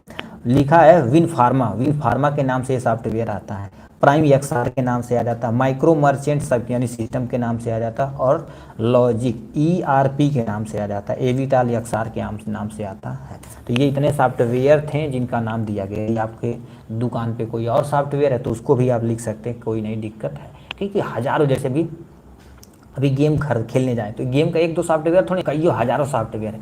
उसी तरह से दवाइयाँ बेचने की 1-2 सॉफ्टवेयर नहीं, कईयों 100 सॉफ्टवेयर है। तो जो आप मोबाइल पे भी सर्च करते हैं, जो आपको सुविधा लगे आप यहाँ लिख सकते हैं, ठीक। नेक्स्ट में देखा जाए तो तुम्हारे पास अब इस तरह से देखा जाए तो हमने क्या कर दिया, पार्ट ए को पूरी तरह से क्लियर कर लिया है। अब पार्ट बी में चलते हैं। अब इधर थोड़ा तेज़ी से चलेंगे भाई, ठीक है। पार्ट बी में टोटल कितने क्वेश्चन रहते हैं आपको बता देना चाहते हैं। टोटल बाबू नहीं बाबू, ठीक है। टोटल 11 क्वेश्चन रहते हैं कि नहीं 10 को इसे लिखी उखी नहीं पा रहा, उसकी लिखावट आप समझ ही नहीं पा रहे हैं, उसके कारण से हो सकता है। एक जैसी दवा दिखने तथा सुनने के कारण से हो सकता है, जैसे लासा बोलते हैं, ला यानी क्या, लू के लाइक मतलब समान दिखता है, सुनने में भी समान लगता है, तो उससे भी कन्फ्यूजन हो सकती है।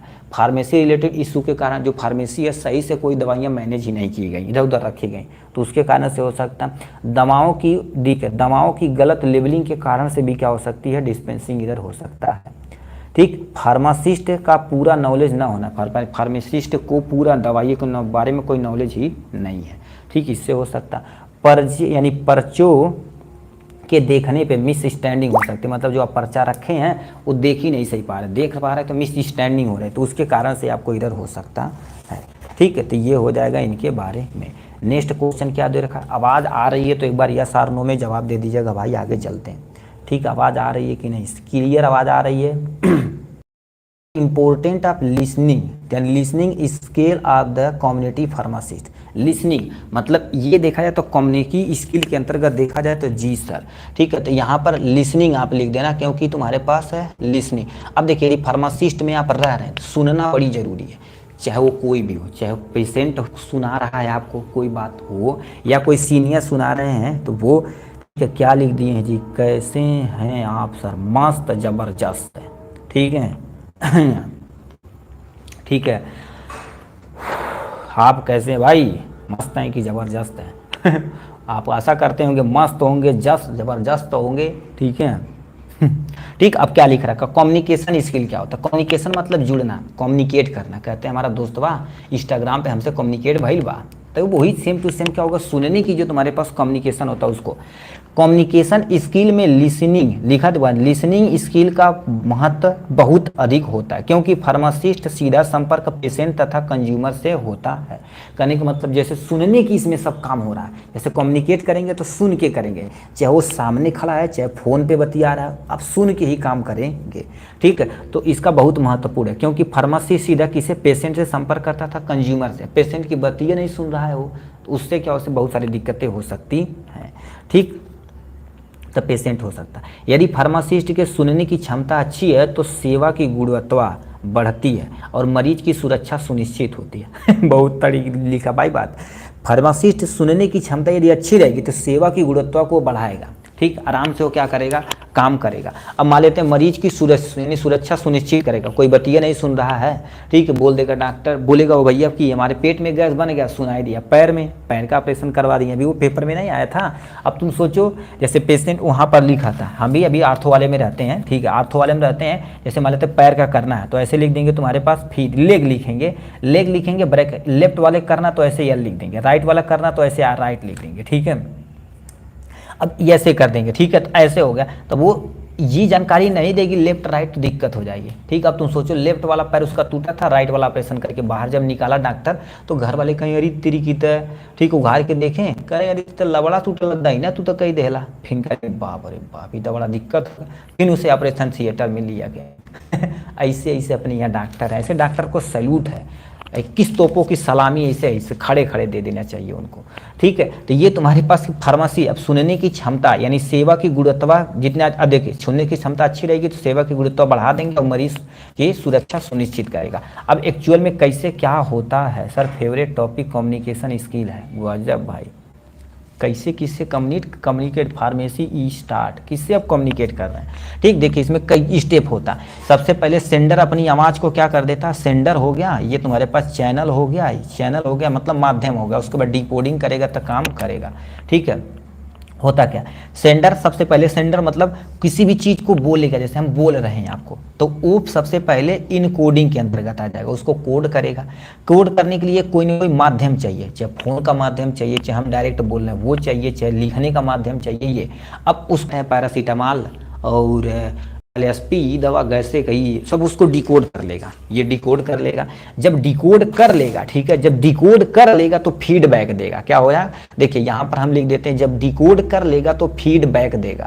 फीडबैक देगा तब आपको क्या कर देना पड़ेगा, रिस्पॉन्स बैक। ठीक है, फीडबैक देगा, ठीक है, जब फीडबैक देगा तो आपको उसके प्रति क्या करना पड़ेगा, रिस्पांस करना पड़ेगा। ठीक है, तो ये मेंटेन करने की जिम्मेदारी होता है। बीच बीच में याद रखना कोई ना कोई रुकावट आती ही आती है। ठीक है, आती ही आती, उसको मैनेज करना आपकी जिम्मेदारी है। ये हो गया। अब लिखा है important of the communication skill listening. ठीक है, ये तुम्हारे पास INI है। ठीक है, लिसनिंग। अब इसमें क्या होता है सर, इसका बेस्ट एग्जाम्पल YT है, YT स्टूडियो, क्या यूट्यूब है, हाँ एकदम बढ़िया भाई। ठीक है, सही जानकारी समझना क्या होगा, देखिए अब इससे क्या होता है, क्योंकि आप सुनेंगे तो सही जानकारी आप प्राप्त कर लेंगे। ठीक, गलतफहमियों से बचाव करेंगे। जैसे आप किसी बात को सुन लिए अच्छे तरीके से, आपको सोच रहे थे कुछ और, सुनाई दिया कुछ और, तो इससे गलत चीज पे आराम से। काउंसलिंग में हेल्प फीडबैक अच्छा रहेगा तो आपका मस्त आदमी रहेंगे। ठीक, तो ये सब चीज़ें होनी चाहिए। ठीक, ये हो गया इनके बारे में। नेक्स्ट तुम्हारे पास लिखा पेशेंट काउंसलिंग। अब इधर हम थोड़ा तेजी से चलते हैं। नेक्स्ट में क्वेश्चन क्या पूछा है, what are the benefit of patient counselling. तो सबसे पहले पेशेंट काउंसलिंग डिफिनेशन लिखना, क्या फ़ायदा है, इसको आपको लिख देना, अपना काम हो जाएगा। ठीक, इसको आपको मैनेज कर देना। थैंक यू सर, इंग्लिश में करा कीजिए। ठीक, इंग्लिश में सुबेरे आ जाएगा, क्या फ़र्क पड़ा था भाई, हिंदी मीडियम है तो हिंदी मीडियम पढ़िए, इंग्लिश मीडियम उसकी टेंशन ना लीजिए भाई, थारा भाई बैठा है। ठीक है, तो पेशेंट काउंसलिंग क्या होता है। अब पेशेंट काउंसलिंग क्या होता है, पहले ही बोल दिए थे पेशेंट काउंसलिंग क्या होता है। पेशेंट काउंसलिंग का मतलब है कि पेशेंट को उसकी बीमारी, disease history, treatment history, age, name, address, ठीक है, ये तुम्हारे पास एड्रेस के बारे में संपूर्ण समझाना, जिससे वह ठीक से इलाज ले सके और डिजीज को फैलने से रोक सके, तब पेशेंट काउंसलिंग मतलब एक तरह का पर्चा होता है, उसका डिजीज हिस्ट्री सब कुछ लिखेंगे कि भाई कौन सी बीमारी थी, कितने दिन से थी, कौन कौन सी दवाइयाँ खा रहे हैं, कहाँ से आ रहे हैं, नाम, पता, गाँव, सब कुछ एड्रेस लिख लेंगे। अब फिर उसके बारे में, उस डिजीज के बारे में, डिजीज की कंडीशन कंडीशन जान के उसको समझाएंगे भैया ऐसे न करा, ठीक है। यदि HIV हो गई बात, कहीं सेक्स करे जात बाटा, ठीक है, तो आप यूज करेंगे क्या, कंडोम का, ठीक है, तो उसको हम एवॉइड पहले दे देंगे। यदि मान ले तो आपको कोरोना हो गया तो किसी पब्लिक प्लेस पे जा रहे हैं तो बोलेंगे भैया मास्क लगाइए, सैनिटाइजर का प्रयोग करिए, हाथ का प्रयोग करिए। यदि ठीक मास्क नहीं बोल, ठीक है, बायोकेमिस्ट्री हिंदी में कब अपलोड करेंगे, हिंदी में ऑलरेडी हो गया भाई बायोकेमिस्ट्री, ठीक है, कहाँ कौन दुनिया बड़ा मर्दे तुम, ठीक है, ये सब चीज़ होंगे, ठीक। तो ये डीजी यानी पेशेंट काउंसलिंग हो गया। यानी इम्पोर्टेंट हमसे पूछिए बेनिफिट, ठीक है, बेनिफिट ऑफ पेशेंट यानी लाभ है, आप क्या लिख सकते हैं, क्या क्या लाभ हो सकता है। ड्रग्स का सही उपयोग तथा सुनिश्चित करना, यदि आप पेशेंट काउंसलिंग कर लिए हैं तो ड्रग्स का सही उपयोग तथा सुनिश्चित आप कर सकते हैं। ड्रग्स के साइड इफेक्ट की जानकारी आपके पास हो जाएगी। पेशेंट का भरोसा बढ़ा सकते हैं, पेशेंट को मोटिवेट करेंगे और आप भी मोटिवेट होंगे तो उससे पेशेंट बढ़िया ठीक होगा, ठीक है। लिख रखा तुम्हारे पास पेशेंट का भरोसा जीतना, याद रखना दुनिया में पेशेंट का यदि भरोसा आप जीत गए ना तो समझ लीजिए आप उस पर फतह पा लिए, ठीक है। ड्रग्स की मिसयूज तथा एब्यूज को रोकना, जब पेशेंट काउंसलिंग हो रही है तो आप आराम से पेशेंट काउंसलिंग करके उस दवा को सटीक दवा और इफेक्टिव दवा उसके ऊपर चलाइए, ठीक। फिर क्या दे रखा है, ड्रग्स की सही समय पर तथा सही क्वांटिटी में देना आपकी जिम्मेदारी। यदि पेशेंट काउंसलिंग किए हैं तो ड्रग्स की सुरक्षा, संतुष्टि, स्वास्थ्य सुधार आदि भी क्या कर सकते हैं आप पेशेंट काउंसलिंग के जरिए मेंटेन कर सकते हैं। तो इन सब चीज़ हो जाएगा आपका पेशेंट काउंसलिंग के बारे में। नेक्स्ट तुम्हारे पास क्या लिख रखा है, पेशेंट इंफॉर्मेशन लीफलेट, जिसे हम PIL के नाम से, पिल के नाम से जानते थे। क्या लिख रखा है, what are the advantage of the patient information leaflet, patient information leaflet का एरिया। अब देखेंगे, ठीक, कभी कभी आप देखे होंगे, ठीक है, कभी कभी कोई आप दवाइयाँ खोलते हैं तो दवाइयाँ के अंदर देखेंगे फर्रा निकलता, फर्रा मतलब पर्चा निकलता। तो फर्रा में क्या लिखा रहता, दवा का नाम, दवा किस कंपनी से है, उस दवा में कौन कौन चीज़ मिलाया गया है, उसका बैच नंबर क्या है, किस पर्पज के लिए आपको यूज करना है, भाई कितना यूज करना है, ये सब उस पर्चे पे लिखा रहता। वो जो पर्चा होता वही पिल होता। क्या होता बाबू, पिल होता, ठीक। तो क्या लिख रहा है, दस्तावेज होता है जो मरीजों को या किसी चिकित्सा प्रक्रिया से रिलेटेड ऑल इंफॉर्मेशन सरल तथा क्लियर लैंग्वेज में प्रदान करता है। सिंपल सा क्या होता है, देखिए अभी मान लेते हैं आप, ठीक है, ऐसे कोई दवा खरीदने गए, ठीक है, खरीदने दवा गए तो इस पढ़ते हैं, अरे और कंपनी से है, ये चीज़ इतना यूज करना, ये सब कुछ होता है, ठीक। तो वो जो पर्चा निकल रहा है, ये जो पर्चा निकल रहा है एक्चुअल में वही तुम्हारे पास पिल है।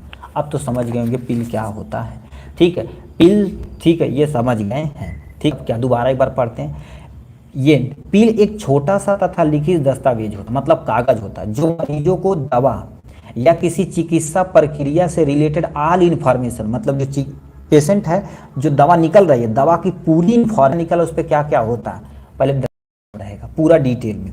दवा का उपयोग यानी दवा किसके किसके लिए उपयोग कर सकते हैं, उसमें पूरा बैच नंबर रहेगा।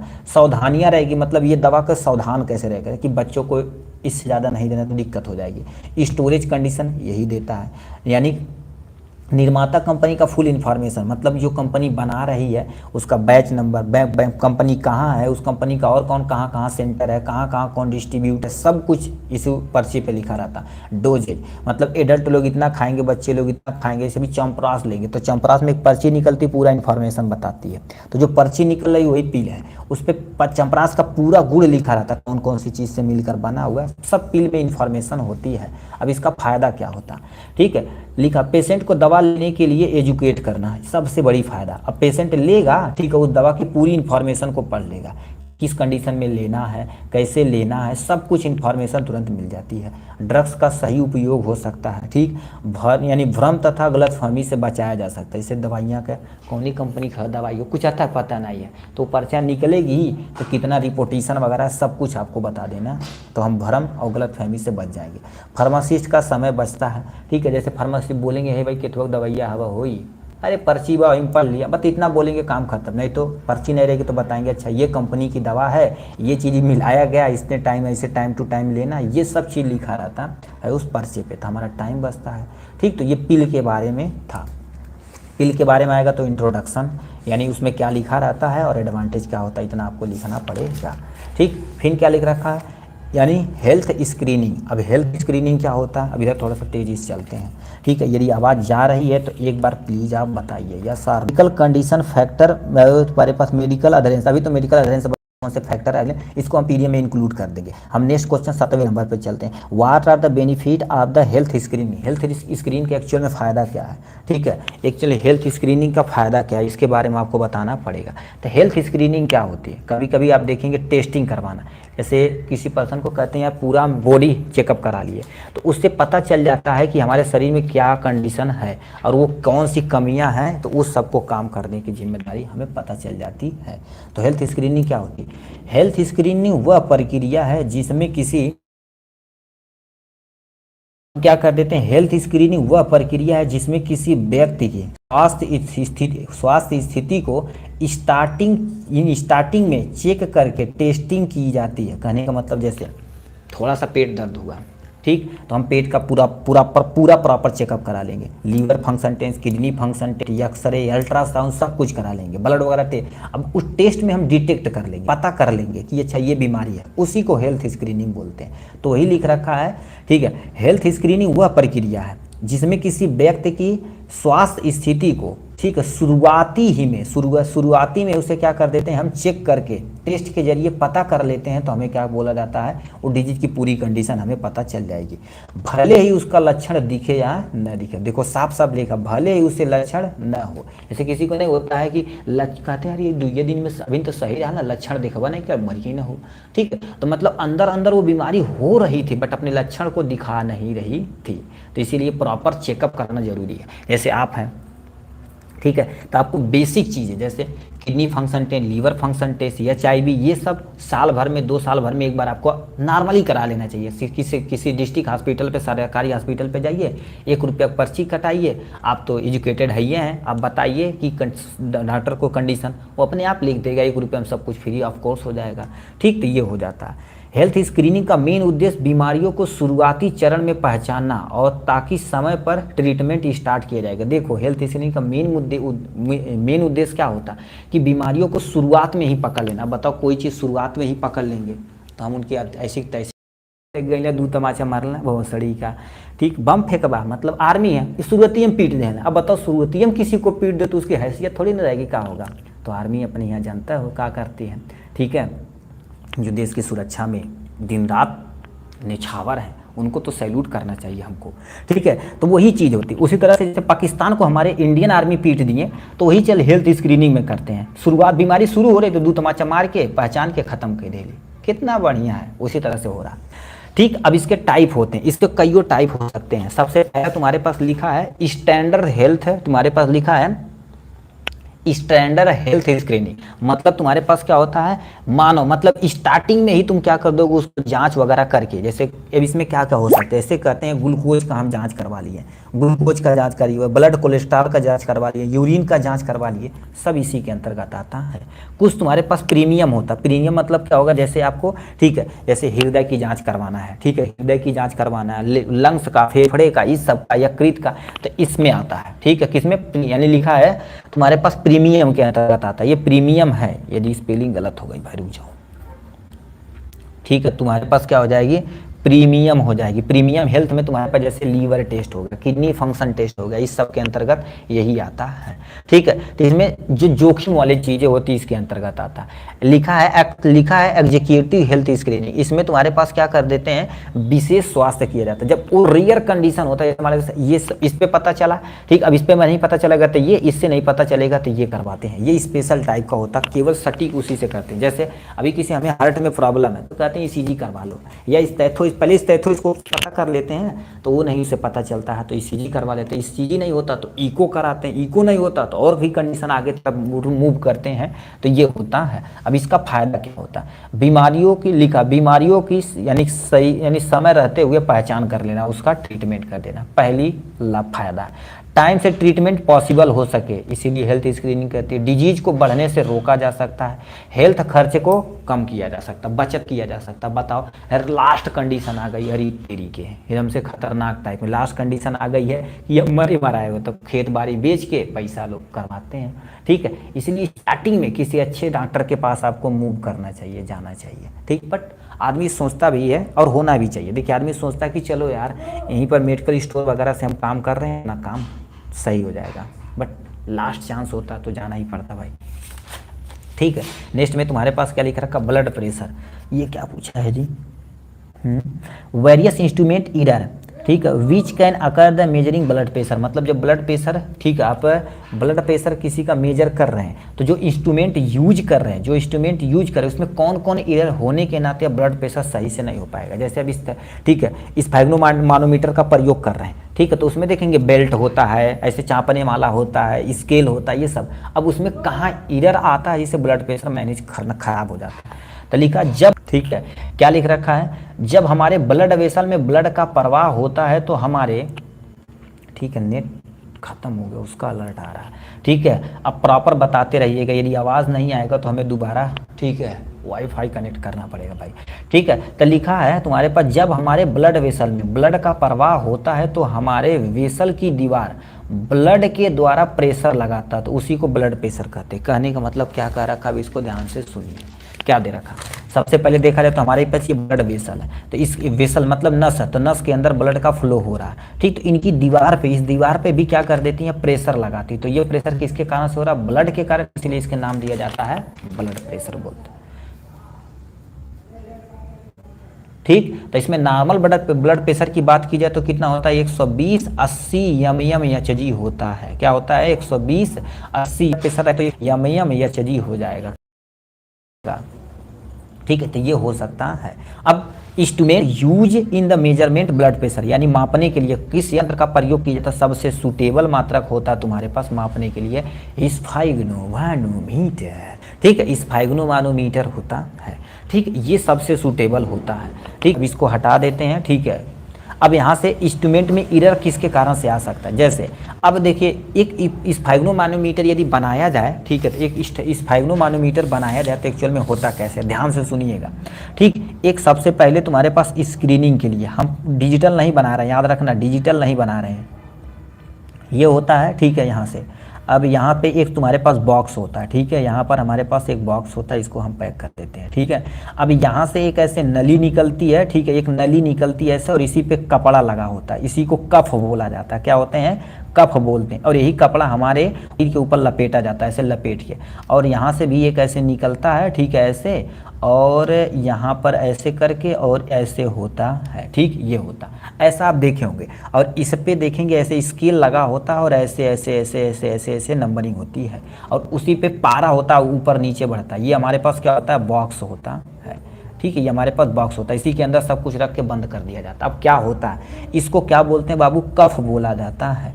और इसको क्या बोला जाता है, ये जो दाबने वाला होता है उसको क्या बोलते हैं जी, ओ भाई भाई भाई भाई, इसको वाल्व बोला जाता है। ये तुम्हारे पास क्या हो जाएगा, वाल्व हो जाएगा। ठीक है, इसको बल्ब बोला जाता है, सही है, ये तुम्हारे पास क्या हो जाएगा, बल्ब, और ये तुम्हारे पास स्केल हो जाएगा, यानी स्केल इस चीज़ से पता चलता है। इतने होते हैं। अब एक्चुअल में होता क्या, ये हमारे, ठीक है, ये कपड़ा हमारे इस हाथ के ऊपर ऐसे बाइंड कर दिया जाता है, उसके बाद इसको ऐसे ऐसे दाबते हैं, ऐसे ऐसे दाबते हैं। तो एरर कहाँ आने का चांस होता है, जो कपड़ा बांधा गया सही तरीके से आप नहीं बांधे, उससे भी हमारा ब्लड प्रेशर में एरर आ सकता है। देखिए हमसे क्वेश्चन में पूछा था, देखिए जैसे क्वेश्चन पूछा है ना, इंस्ट्रूमेंट एरर कैसे खराब हो सकता है। अब देखिए चाँप रहे हैं, ये सही से नहीं बांधा, यदि सही से बांधा तो किसी कारण बस इसमें लीकेज हो गया है, लीकेज कहीं कपड़ा फट गया है या कपड़े की क्वालिटी ख़राब है, तो उसके कारण से आपको क्या हो सकता है, ब्लड प्रेशर में एरर आ सकता है। उसके साथ साथ ये जो बल्ब लगा गया, इसको दाब रहे हैं, सही से प्रेशर ही नहीं बना रहा, उसके कारण से एरर आ सकता है। ये जो यहाँ पर नोजल लगी हुई, जिसे हम वाल बोलते हैं, ये नोजल लगी हुई, तो ऐसे देखेंगे ऐसे घटाते बढ़ाते, इसको पहले ठीक है टाइट कर लेते तो ऐसे पंप करते हैं, तो इसको धीरे धीरे धीरे धीरे छोड़ते हैं। और याद रखना बहुत माइनॉरिटी से जो छोड़ा जाता है, भाग से छोड़ देंगे नहीं, ठीक है, तो इसको अच्छे से छोड़ा जाता है। अब मान लेते ये जो वाल है, ओपन और बंद करने के तरीका ही नहीं पता है, चाहे ढीला है चाहे खराब ही है, तो उसके कारण से एरर आ सकता है। तो यहाँ पर लिखा है तुम्हारे पास इंस्ट्रूमेंटल एरर में क्या हो सकते हैं, कफ का आकार रॉन्ग होना, मतलब ये जो इसके अकॉर्डिंग चाहिए वो सही नहीं है, या यही खराब क्वालिटी का है, चाहे ये फट गया है, चाहे डैमेज हो गया, उसके कारण से दिक्कतें हो सकती है। कफ का गलत तरीके से लगाना, मतलब आप जो कफ लगा रहे हैं यहाँ पर, ठीक है, किसी पर्सन को एक्चुअल में देखा जाए तो ये जो वहाँ पर नहीं होती, यहाँ पर ये वाली नसों को मेजर किया जाता है, ठीक है, इस अंगूठे वाले रीजन पे, देखिए अंगूठे वाले रीजन पे यहाँ पर देखते हैं, तो तरीका गलत यदि रहेगा तब भी सही से मेजरमेंट नहीं कर पाएंगे। एयर लीकेज, मतलब ये जो पाइप जा रही है, इस पाइप में चाहे इसमें कहीं एयर लीकेज हो जाए, एयर लीकेज हो जाएगा तो प्रेशर बन नहीं करेगा, तो दिक्कत हो जाएगी। वाल्व का ढीला तथा सही ढंग से बंद तथा ओपन न होना, मतलब स्टार्टिंग में जाते तो बड़ी स्ट्रगल किए थे, तब एकदम से एग्जैक्ट मेजरमेंट कर पाए थे कि कब 120 होगा, कब 180, यानी 120 कब होगा और 80 कब होगा। इसके लिए तुम्हें बहुत सावधानी बरतनी पड़ेगी। अब तो ये सब हटा दिया गया, डिजिटल पट्टा लगाए, बटन दाबे, काम खत्म हो गया, ठीक है। ब्लड प्रेशर इधर इन कारण से आ सकता है। नेक्स्ट में तुम्हारे पास क्या लिख रखा, एक्जिमा के बारे में दिया गया है। अब एक्जिमा गुरुदेव क्या होता है, यहाँ पर आते हैं, लिख रखा self care advice for patient suffering from eczema. कोई ऐसा पेशेंट है जो एक्जिमा से जूझ रहा है, वो सेल्फ केयर उसकी कैसे कर सकता है उसके बारे में आपको बताना पड़ेगा। अब एक्जिमा क्या होता है, कभी कभी किसी पर्सन को देखेंगे स्किन पे ऐसे लाल लाल पैचेज पड़ जाते हैं, ठीक है, धब्बा पड़ जाते हैं, छोटे छोटे दाने हो जाते हैं जो बहुत खजुलाहट टाइप में होते हैं स्किन पे, ठीक, उसी को एक्जिमा बोला जाता है। एक्जिमा एक त्वचा संबंधी बीमारी है, एक्जिमा एक त्वचा रिलेटेड बीमारी है। एक्जिमा में जनरली स्किन पर पैचे तथा इन्फ्लामेशन हो जाते हैं, मतलब हमारे एक्जिमा में देखा जाए तो जनरली क्या ऐसे ऐसे तुम्हारे पास ऐसे ऐसे हो जाएंगे और ये लाल लाल, ठीक है, दाना फूल जाएगा, उस टाइप में हो जाएंगे, ठीक। तो एक्जिमा का कंडीशन हो गया। अब कैसे एक्जिमा हो जाता है, कौन कौन सा कारण है, स्किन पर बैक्टीरियल ग्रोथ, मतलब साफ सफाई नहीं कर रहे हैं, नहा धो नहीं रहे हैं, या गंदौरा में रह रहे हैं ठीक, तो उसके कारण से भी आपको क्या हो सकता है, एक्जिमा हो सकता है। वायरल इन्फेक्शन, ऐसे एरिया में रह रहे हैं जहाँ पर प्रदूषण ज़्यादा है, बैक्टीरिया वायरस अटैक कर रहे हैं, तो उसके कारण से हो सकता है, ठीक। किसी अब नॉर्मल कारण, इंटरनल कारण थायराइड होगा, किडनी में कोई प्रॉब्लम है, लीवर में कोई प्रॉब्लम है, तो हमारी स्किन पे पैचेज बन जाते हैं, तो उसके लिए आपको अवॉइड नहीं करना, तुरंत डॉक्टर से कंसल्ट करना है, ठीक। डायबिटीज़, किसी पर्सन को डायबिटीज़ देखें, किसी पर्सन को डायबिटीज़ घटता बढ़ता तो उसकी स्किन पे बहुत ज़्यादा डैमेज पड़ता है। सनबर्न, मतलब ऐसे एरिया में जहाँ पर बहुत ज़्यादा धूप हो रही है, तो इसके कारण से भी हो सकता है। बट ये और ये सब देखा जाए तो नॉर्मल है, बट इन सब चीज़ में हो रहा है तो समझ दिक्कतें हैं, उसे दवाइयाँ, तो स्किन वाले डॉक्टर से दिखाना पड़ेगा। सिम्टम, साइन और सिम्टम कैसे दिखेंगे, जलन तथा तेज दर्द, ठीक है, लिखा जलन तथा दर्द होगा त्वचा में, मतलब जो हमारी स्किन रहेगी जलन टाइप में होगा, इन्फ्लामेशन होगा ना तो जलन टाइप में और दर्द होगा, ठीक है। त्वचा क्या हो जाएगी, पपड़ी तथा खुदरी हो जाएगी, त्वचा जो रहेगी खुदरी हो जाएगी तथा और पपड़ी पड़ जाएगी, उस टाइप में हो जाएगा। अल्सर तथा घाव होने लगेगा, जो अल्सर हो रहा है, अल्सर मतलब जैसे तुम्हारे पर नहीं, हमारे मुंह में अल्सर हो जाता है, उस टाइप में होने लगेगा और घाव होने लगेगा। रेड पैचेज पूरे शरीर पे, जैसे रोकेंगे नहीं तो पूरे शरीर पे पैचेज के रूप में हो जाएंगे, ठीक। तो ये हो जाएगा सिम्टम्स के बारे में। सेल्फ केयर कैसे कर सकते हैं, ठीक है, तो सेल्फ केयर में तुम्हारे पास त्वचा को हाइड्रेट रखना, प्रॉपर पानी पीना, ठीक है, पानी बल भर पीना, ठीक है। इस समय गर्मी चल रहा है तो दिन भर पानी पीजिए, खाना अमाउंट में कम खाइए, पानी ज़्यादा पीजिए, जिससे हमारी बॉडी हाइड्रेट बनी रहे। साफ सुथरा रखें अपने आप को, क्या करें, साफ सुथरा रखेंगे। तनाव को नियंत्रित करिए, वो बहुत ज़्यादा स्ट्रेस लेंगे उसके कारण से भी स्किन पे प्रॉब्लम होती है। खाने पीने पर ध्यान रखें, खाने पीने पर ध्यान रखेंगे तो हमारी, ठीक, स्किन अपने आप हेल्दी रहेगी। प्रॉपर स्लीपिंग बहुत जरूरी है, प्रॉपर आपको सोना बहुत जरूरी है, ठीक। तो कईयों कारण हो सकते हैं जिससे आपका, ठीक है, ऐसी क्रीम का प्रयोग करिए जो सूटेबल हो, स्किन को हमेशा मॉइस्चर बनाए रखें कि नहीं कोनो क्रीम पोलर पुतिया देला ठीक है। तो ये होता, वो लड़कियों में ज़्यादा, लड़के उड़के तो मस्त हैं, करू तेल लगाइए, बैल कोलू काम चलिए, ठीक है ये होता। और लड़कियों को देखेंगे हर की अलग क्रीम, ये अलग क्रीम, ये अलग क्रीम, ये अलग क्रीम, बहुत खतरनाक टाइप में, ठीक है, क्या किया जाए, ठीक है। नेक्स्ट में तुम्हारे पास लिखा है ऑडिटिक्स, ठीक है, एडिक्ट नहीं ऑडिटिस लिखा है, ठीक है। इन फार्मेसी क्या दे रखा तुम्हारे पास, डिफाइन ऑडिटिस। अब इसका हिंदी वर्जन आप समझिए क्या दे रखा है जी, इसमें भी एडिट लिखा है, एडिट को परिभाषित कीजिए, ठीक है। तो अब ये क्या होता है इसमें थोड़ा सा बताना पड़ेगा, तो लिखिए एडिट क्या होता है, अब समझिए क्या होता है। जैसे कहीं आप, ठीक है, सामान खरीद रहे हैं अथवा बैंक वगैरह सब कुछ, ठीक है, तो उसमें जो वितरण की प्रक्रिया, ठीक है, जैसे किसी को आप पैसा दे रहे हैं अथवा ले रहे हैं, ठीक है, किसी दवा को बेच रहे हैं अथवा किसी पर्सन से, इसमें कहीं भी बीच में तुम्हारे पास दिक्कतें आ रही हैं, ठीक है, तो उसको एडिक्ट बोलते हैं। तो ऐसा रखना कि पारदर्शी रहे कि भाई कितना रुपये हम तुमको दिए, हिसाब किताब सब कुछ, खाता होता सब चीज़ मेंटेन जो रहता है उसे ऑडिट बोलते हैं। तो क्या लिख रखा है, एडिट एक ऐसा प्रोसेस है जिसमें किसी इंस्टीट्यूट तथा संगठन या व्यक्तियों के खाते, वितरणों, प्रक्रियाओं या कार्यों की जांच एवं मूल्यांकन किया जाता है ताकि वह सुनिश्चित किया जा सके कि सही तथा पारदर्शी नियमों के अनुसार चल रहा है कि। जैसे आप दवा खोल दिए मेडिकल स्टोर, तो कहते हैं कि GST तो उतना ही देला, ठीक है, तो उन्हें हम दिखाएंगे कि भाई हमारी इतना दवाई आई, सब GST पे आई, हम GST पूरी तरह से आपको दे चुके हैं, तो दिए हैं तो पर्चा दिखाइए। तो वो जो मैनेज करना क्या कहलाता है, एडिट कहलाता है। ठीक, इसका मेन उद्देश्य क्या होता, लिखा धोखाधड़ी तथा गड़बड़ी को पहचानने का एडिट जिम्मेदारी होता है। अब लिखा है आवश्यकताओं तथा उद्देश्यों को पूरा करने के लिए मीटिंग रेगुलर करना चाहिए। ठीक है, मतलब जैसे मान लेते कोई प्रॉब्लम हो रही है, GST में कोई प्रॉब्लम हो रही है तो हमें मीटिंग करना, रेगुलर करना जिससे मैनेज हो सके। ठीक, जिससे हम GST बिल, ठीक है, मैनेज कर सकें। ठीक है, धोखाधड़ी जो तुम्हारे पास टैक्स है उससे आप बच सकें। ठीक है, और रेगुलेट कर सकें। लिखा ऑडिटिंग रिक्वायरमेंट को रेगुलेट तथा फुलफिल करता है। ये जो तो होता है तुम्हारे पास कोई भी रिक्वायरमेंट है, जैसे हमें लोन की रिक्वायरमेंट है, इसके पास जाएंगे तो बता देगा ऐसे ऐसे करना है। ठीक है, सब कुछ खाते की जिम्मेदारी इसी के पास होती है। क्वालिटी को इम्प्रूवमेंट करने के लिए अलाउ कौन करता है, ये एडिट ही करता है। ठीक है, रजिस्ट्रेशन कंपनी की लिस्टिंग करना कि मतलब अब दवा जो ले रहे हैं, अच्छा ये कंपनी इस लिस्ट के अंतर्गत आ रही है कि नहीं, ये सब मैनेज करना एडिट के अंतर्गत आता है। लिखा पोटेंशियल सप्लायर को, ठीक है, क्वालिफाई करना, मतलब जो भी तुम्हारे पास सप्लायर है उसके पास कितनी क्षमता है, पोटेंशियल मतलब कितनी क्षमता है कि दवाइयाँ एरिया में दे पाएगा कि नहीं, और देगा तो कहीं भाई टैक्स तो नहीं चुरा रहा है। ठीक है, खाता होता मैनेज सही से कर रहा है कि नहीं, ये सब जिम्मेदारी किसकी होती, ऑडिट की होती है। नेक्स्ट क्वेश्चन में तुम्हारे पास क्या पूछा भैया, कह दिया what document are needed while the submitting application for the retail sales licence.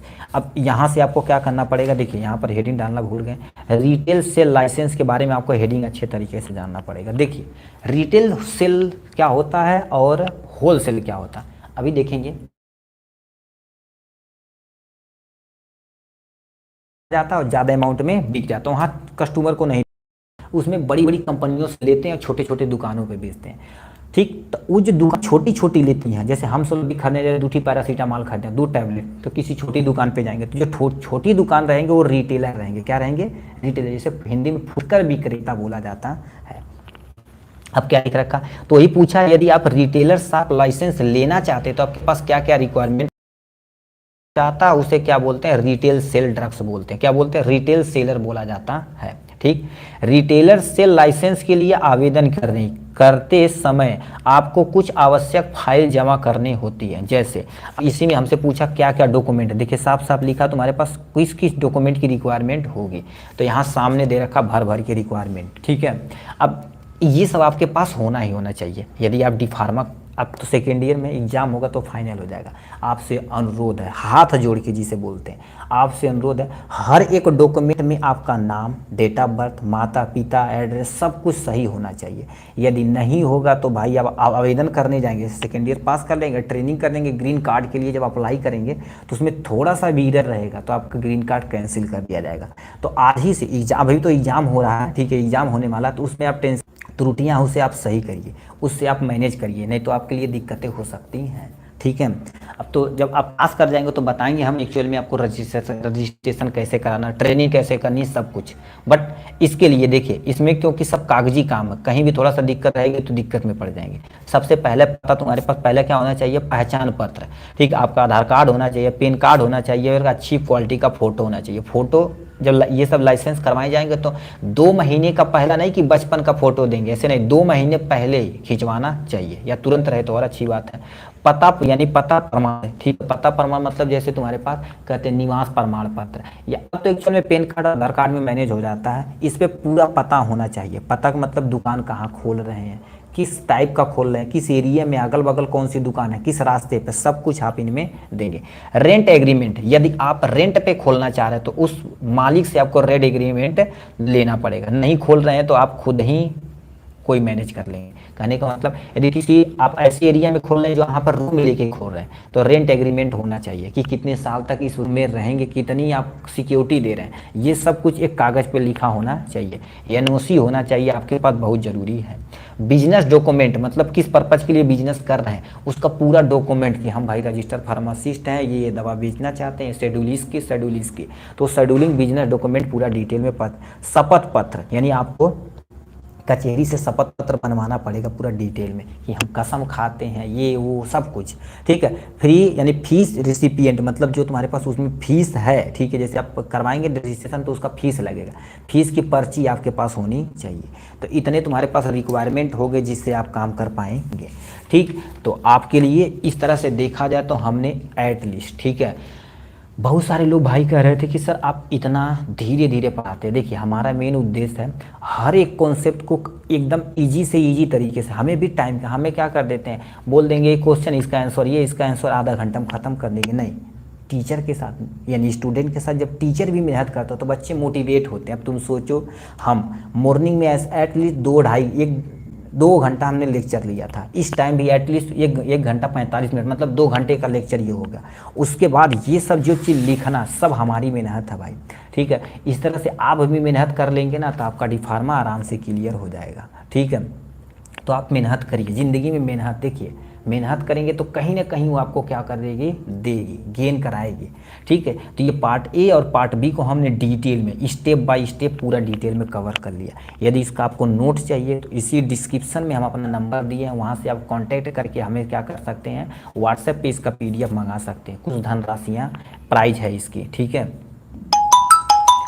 ठीक, अब कौन आ गया, ठीक है। तो ये तुम्हारे पास हो जाएगा इनके बारे में। अब क्या लिख रखा, अब इधर थोड़ा सा तेज़ी से चलते हैं क्योंकि भाई 10 बजने वाला है, ठीक है।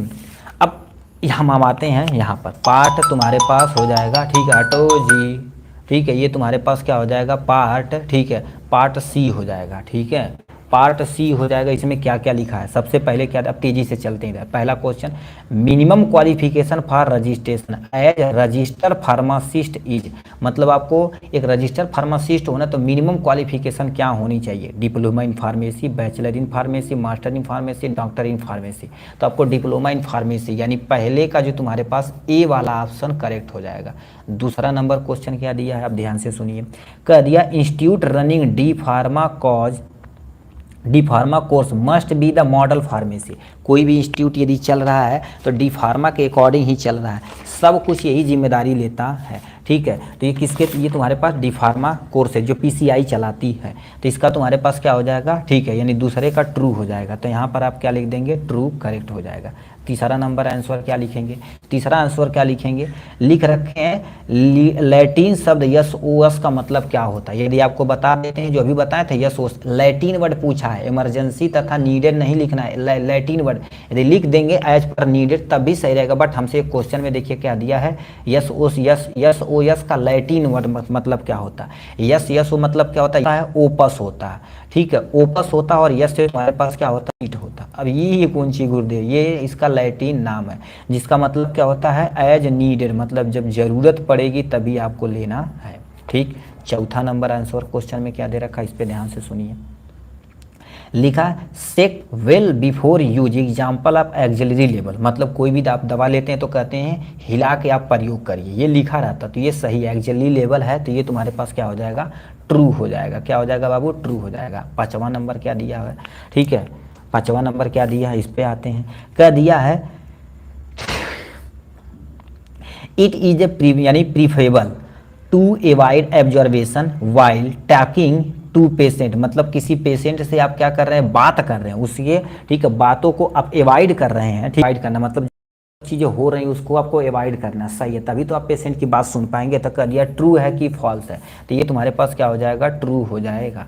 छठा नंबर क्वेश्चन क्या दिया, यहाँ पर आते हैं। छठा नंबर क्या लिखा, पेशेंट काउंसलिंग रिक्वायर, ठीक है, to skill dash dash dash communication, यदि पेशेंट काउंसलिंग के दौरान हम किस तरह का कम्युनिकेशन हमारे पास होना चाहिए, ठीक, अब आपको बताना चाहिए, ठीक है, गुड कम्युनिकेशन होना चाहिए, अच्छी ठीक क्वालिटी का होना चाहिए। तो इसमें क्या कई लिख सकते हैं, बुक में दे रखा है effective communication, ibuprofen is taken in, मतलब आइबुप्रोफेन कब लेते हैं, कह दिया तुम्हारे पास बिफोर फूड यानी खाना खाने से पहले, यानी आफ्टर, ठीक, फूड खाना खाने के बाद, या यानी बिटवीन द खाना खाने के बीच में ले लेंगे, एनी टाइम कभी नहीं ले सकते हैं। आइबुप्रोफेन देखा जाए तो non steroidal anti inflammatory drugs category के अंतर्गत आती है। तो ये जितनी भी हैवी दवाइयाँ होती हैं खाना खाने के बाद ली जाती हैं। तो आफ्टर फूड, तो तुम्हारे पास बी वाला ऑप्शन क्या हो जाएगा, करेक्ट ऑप्शन हो जाएगा। ठीक, 8वां नंबर क्वेश्चन क्या पूछा भाई, ठीक है, इसको पलटते हैं, 8वें नंबर की तरफ रुक करते हैं। 8वां नंबर क्या, विच ऑफ द फॉलोइंग ट्रू, इसमें से कौन सा ट्रू है। पहला क्वेश्चन दे रखा है HIV is viral infection, HIV एक वायरल इन्फेक्शन है, सही है। दूसरा, AIDS is advance stage of HIV, यानी एड्स जो होता है HIV के एडवांस स्टेज होता है, ये भी सही है। एड्स इज तुम्हारे पास इनक्यूरेबल, मतलब इसकी कोई दवा नहीं बनी, तो ये भी सही, ये भी सही, ये भी सही। तो ऑल ऑफ दीज पे टिक मार देंगे। तो यानी 8वें का तुम्हारे पास क्या हो जाएगा, डी वाला ऑप्शन सही हो जाएगा। 9वां नंबर क्वेश्चन क्या पूछा भाई, इतने खिलौना कहाँ से तुम्हें जी, ठीक है। 9वां नंबर क्वेश्चन क्या पूछा है, यदि कह दिया dash dash dash causes urine colour change, यानी ऑरेंज, मतलब क्या कारण है कि तुम्हारे पेशाब का कलर ऑरेंज कलर का हो जाता है। तो कईयों कलर हो सकता है, आप सही से पानी नहीं पी रहे हैं उसके कारण से, ठीक है, कोई आप दवाइयाँ ले रहे हैं उसके कारण से, बट मोस्टली देखा जाए तो पानी पीना है, ठीक है, पानी और मेडिकल, ठीक है, मेडिकल मतलब ड्रग्स के कारण से। तो यहाँ पर लिख सकते हैं मेडिसिन के, ठीक है, चाहे मेडिसिन लिखिए चाहे आप क्या कर दीजिए, ठीक है, यानी पानी की कमी को क्या बोलते हैं, पानी की कमी से, ठीक है, पानी की कमी से, ठीक है, यानी पानी की कमी से आपका क्या हो जाएगा, जो ब्लड यानी जो तुम्हारे पेशाब रहेगा वो ऑरेंज कलर का हो जाएगा। इसीलिए एग्जाम के टाइम में बहुत सारे लोगों का होता है, क्योंकि लोग पानी, सिर्फ आप बहुत मेहनत करते हैं हम लोगों के लिए, कोई टेंशन नहीं, ठीक है, मेहनत एक दिन रंग लाएगी भाई, ठीक है। क्या लिखा नेक्स्ट में, क्या दे रखा, पिल काउंट इज द मेथड, ठीक है, पिल काउंट, इसको भाई अभी इसे ऐसे रखते हैं, ठीक है। पिल काउंट, पिल किसके लिए, जो पिल काउंट रखा जाता, मेथड देखा जाए तो IB, यहाँ पर जो पिल होता है ना, जैसे कंट्रासेप्टिव देना, तो पिल ऐसे यहाँ पर लगाया जाता है, ठीक है, जो औरतों के लिए होता है। तो एक्चुअल में इसे क्लियर करने के लिए हिंदी माध्यम में क्या दिया है जी, हिंदी माध्यम में दे रखा है 10वां नंबर क्वेश्चन मैंने दिया है, पिल काउंट मापन की विधि होती है, सही है जी। पिल काउंट मेथड टू मेजरमेंट, तो तुम्हारा सही है, नीचे में तो दिया है, इसका ऑप्शन तो दिया भाई। चलो ये तो हमारे पास मेडिकल एविडेंस के अंतर्गत आते हैं, ठीक है। पिल काउंट तो लिखा मेडिकल एविडेंस, इसका पास किया जाता है, नंबर ऑफ यूनिट सोल्व किया जाता है, number of unit gift free किया जाता है, या तुम्हारे पास काउंट द यूनिट कंज्यूमर होते हैं। तो आपको पिल काउंट किस मेथड, वट कंफ्यूजिंग है भाई, ठीक, इसको अभी ऐसे रहने देते हैं, ठीक है, अभी इसको ऐसे हम कमेंट बॉक्स में इसका क्या कर देंगे, पिन अप कर देंगे, देख लीजिएगा, ठीक है। 10वां नंबर हो जाएगा, इसको ऐसे रहने देते हैं 11 नंबर, क्योंकि गलत नहीं बताया जाएगा भाई, ठीक है। जब तक एग्जाम में एक दिन पहले महामैराथन क्लास होगी, है भाई, खतरनाक मनाई आ गए तुम भी, ठीक है। अभी देखिए, नहीं वो सब नहीं सोचा जाता भाई, पहले आप तैयार करके रख लिए, पता नहीं एग्जाम के टाइम में कौन सी कंडीशन आ जाएगी, ठीक है। अभी हम ही कहीं चले जाएंगे, आप ही कहीं चले जाएंगे, आप ही बीमार पड़े, तो जो सबसे ज़्यादा प्रयोग किया जाता है, तो आपको बता देना चाहते हैं सबसे ज़्यादा स्फाइगनोमीटर प्रयोग किया जाता है। तो हमारे पास क्या हो जाएगा,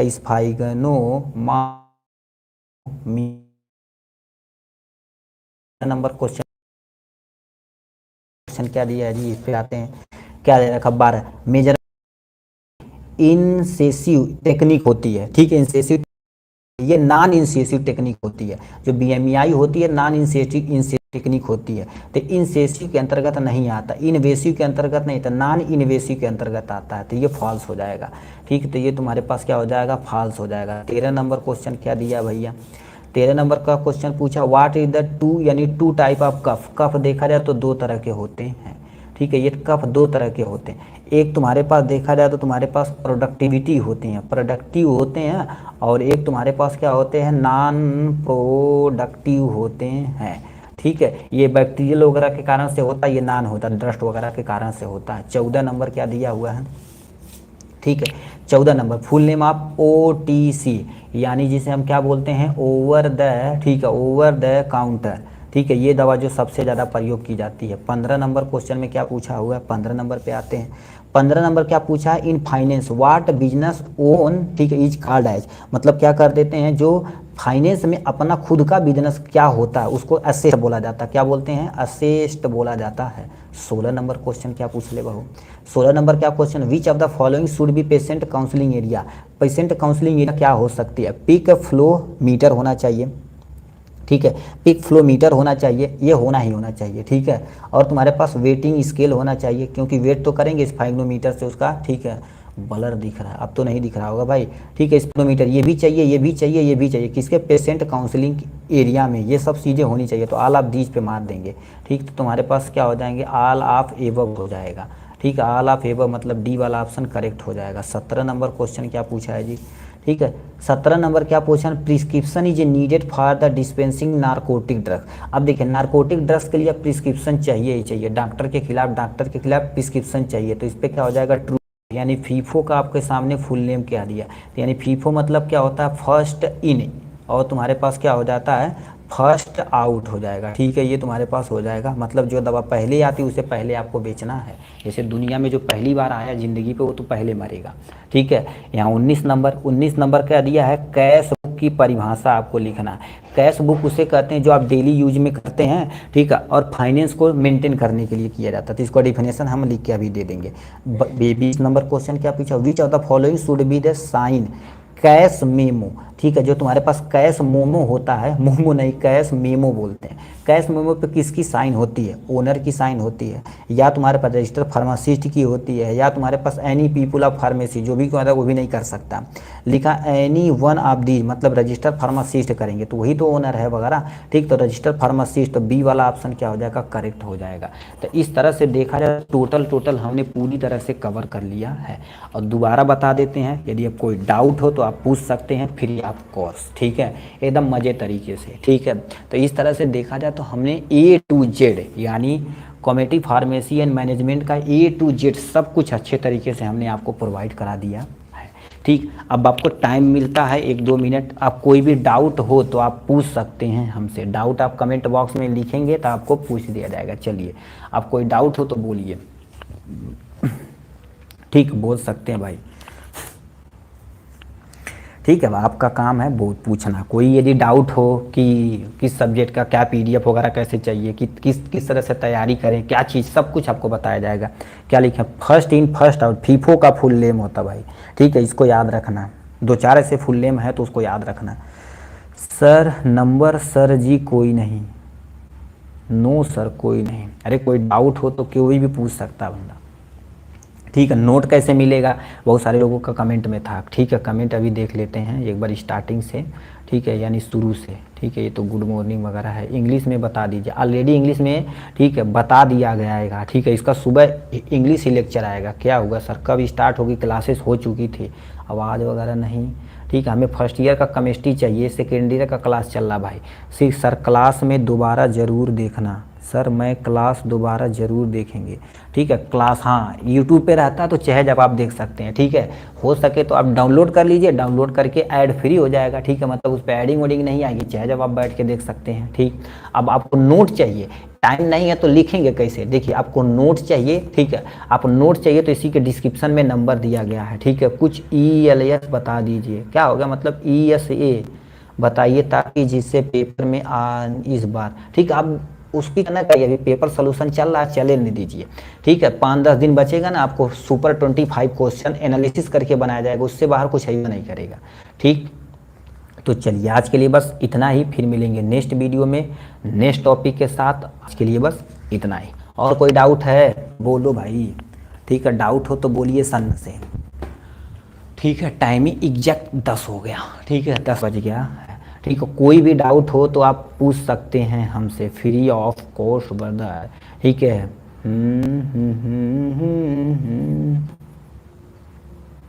ठीक है, कोई डाउट हो तो बोलिए, ठीक है।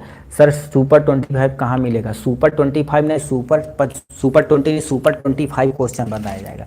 देखिए सुपर 25 क्वेश्चन बताया जाएगा ना, तो 25 ऐसे क्वेश्चन रहेंगे, इसमें बहुत मोस्ट इंपॉर्टेंट 2-3 साल के पेपर को एनालिसिस करके बनाया जाएगा। 10 आपके टोटल लॉन्ग क्वेश्चन रहेंगे, ठीक है। वीडियो नोट बना लिया हूँ, ठीक है, बहुत अच्छी बात है। 10 तुम्हारे पास लॉन्ग रहेंगे और 14 तुम्हारे पास क्या रहेंगे, शॉर्ट रहेंगे। 1 नंबर मतलब 1 मार्क के रहेंगे।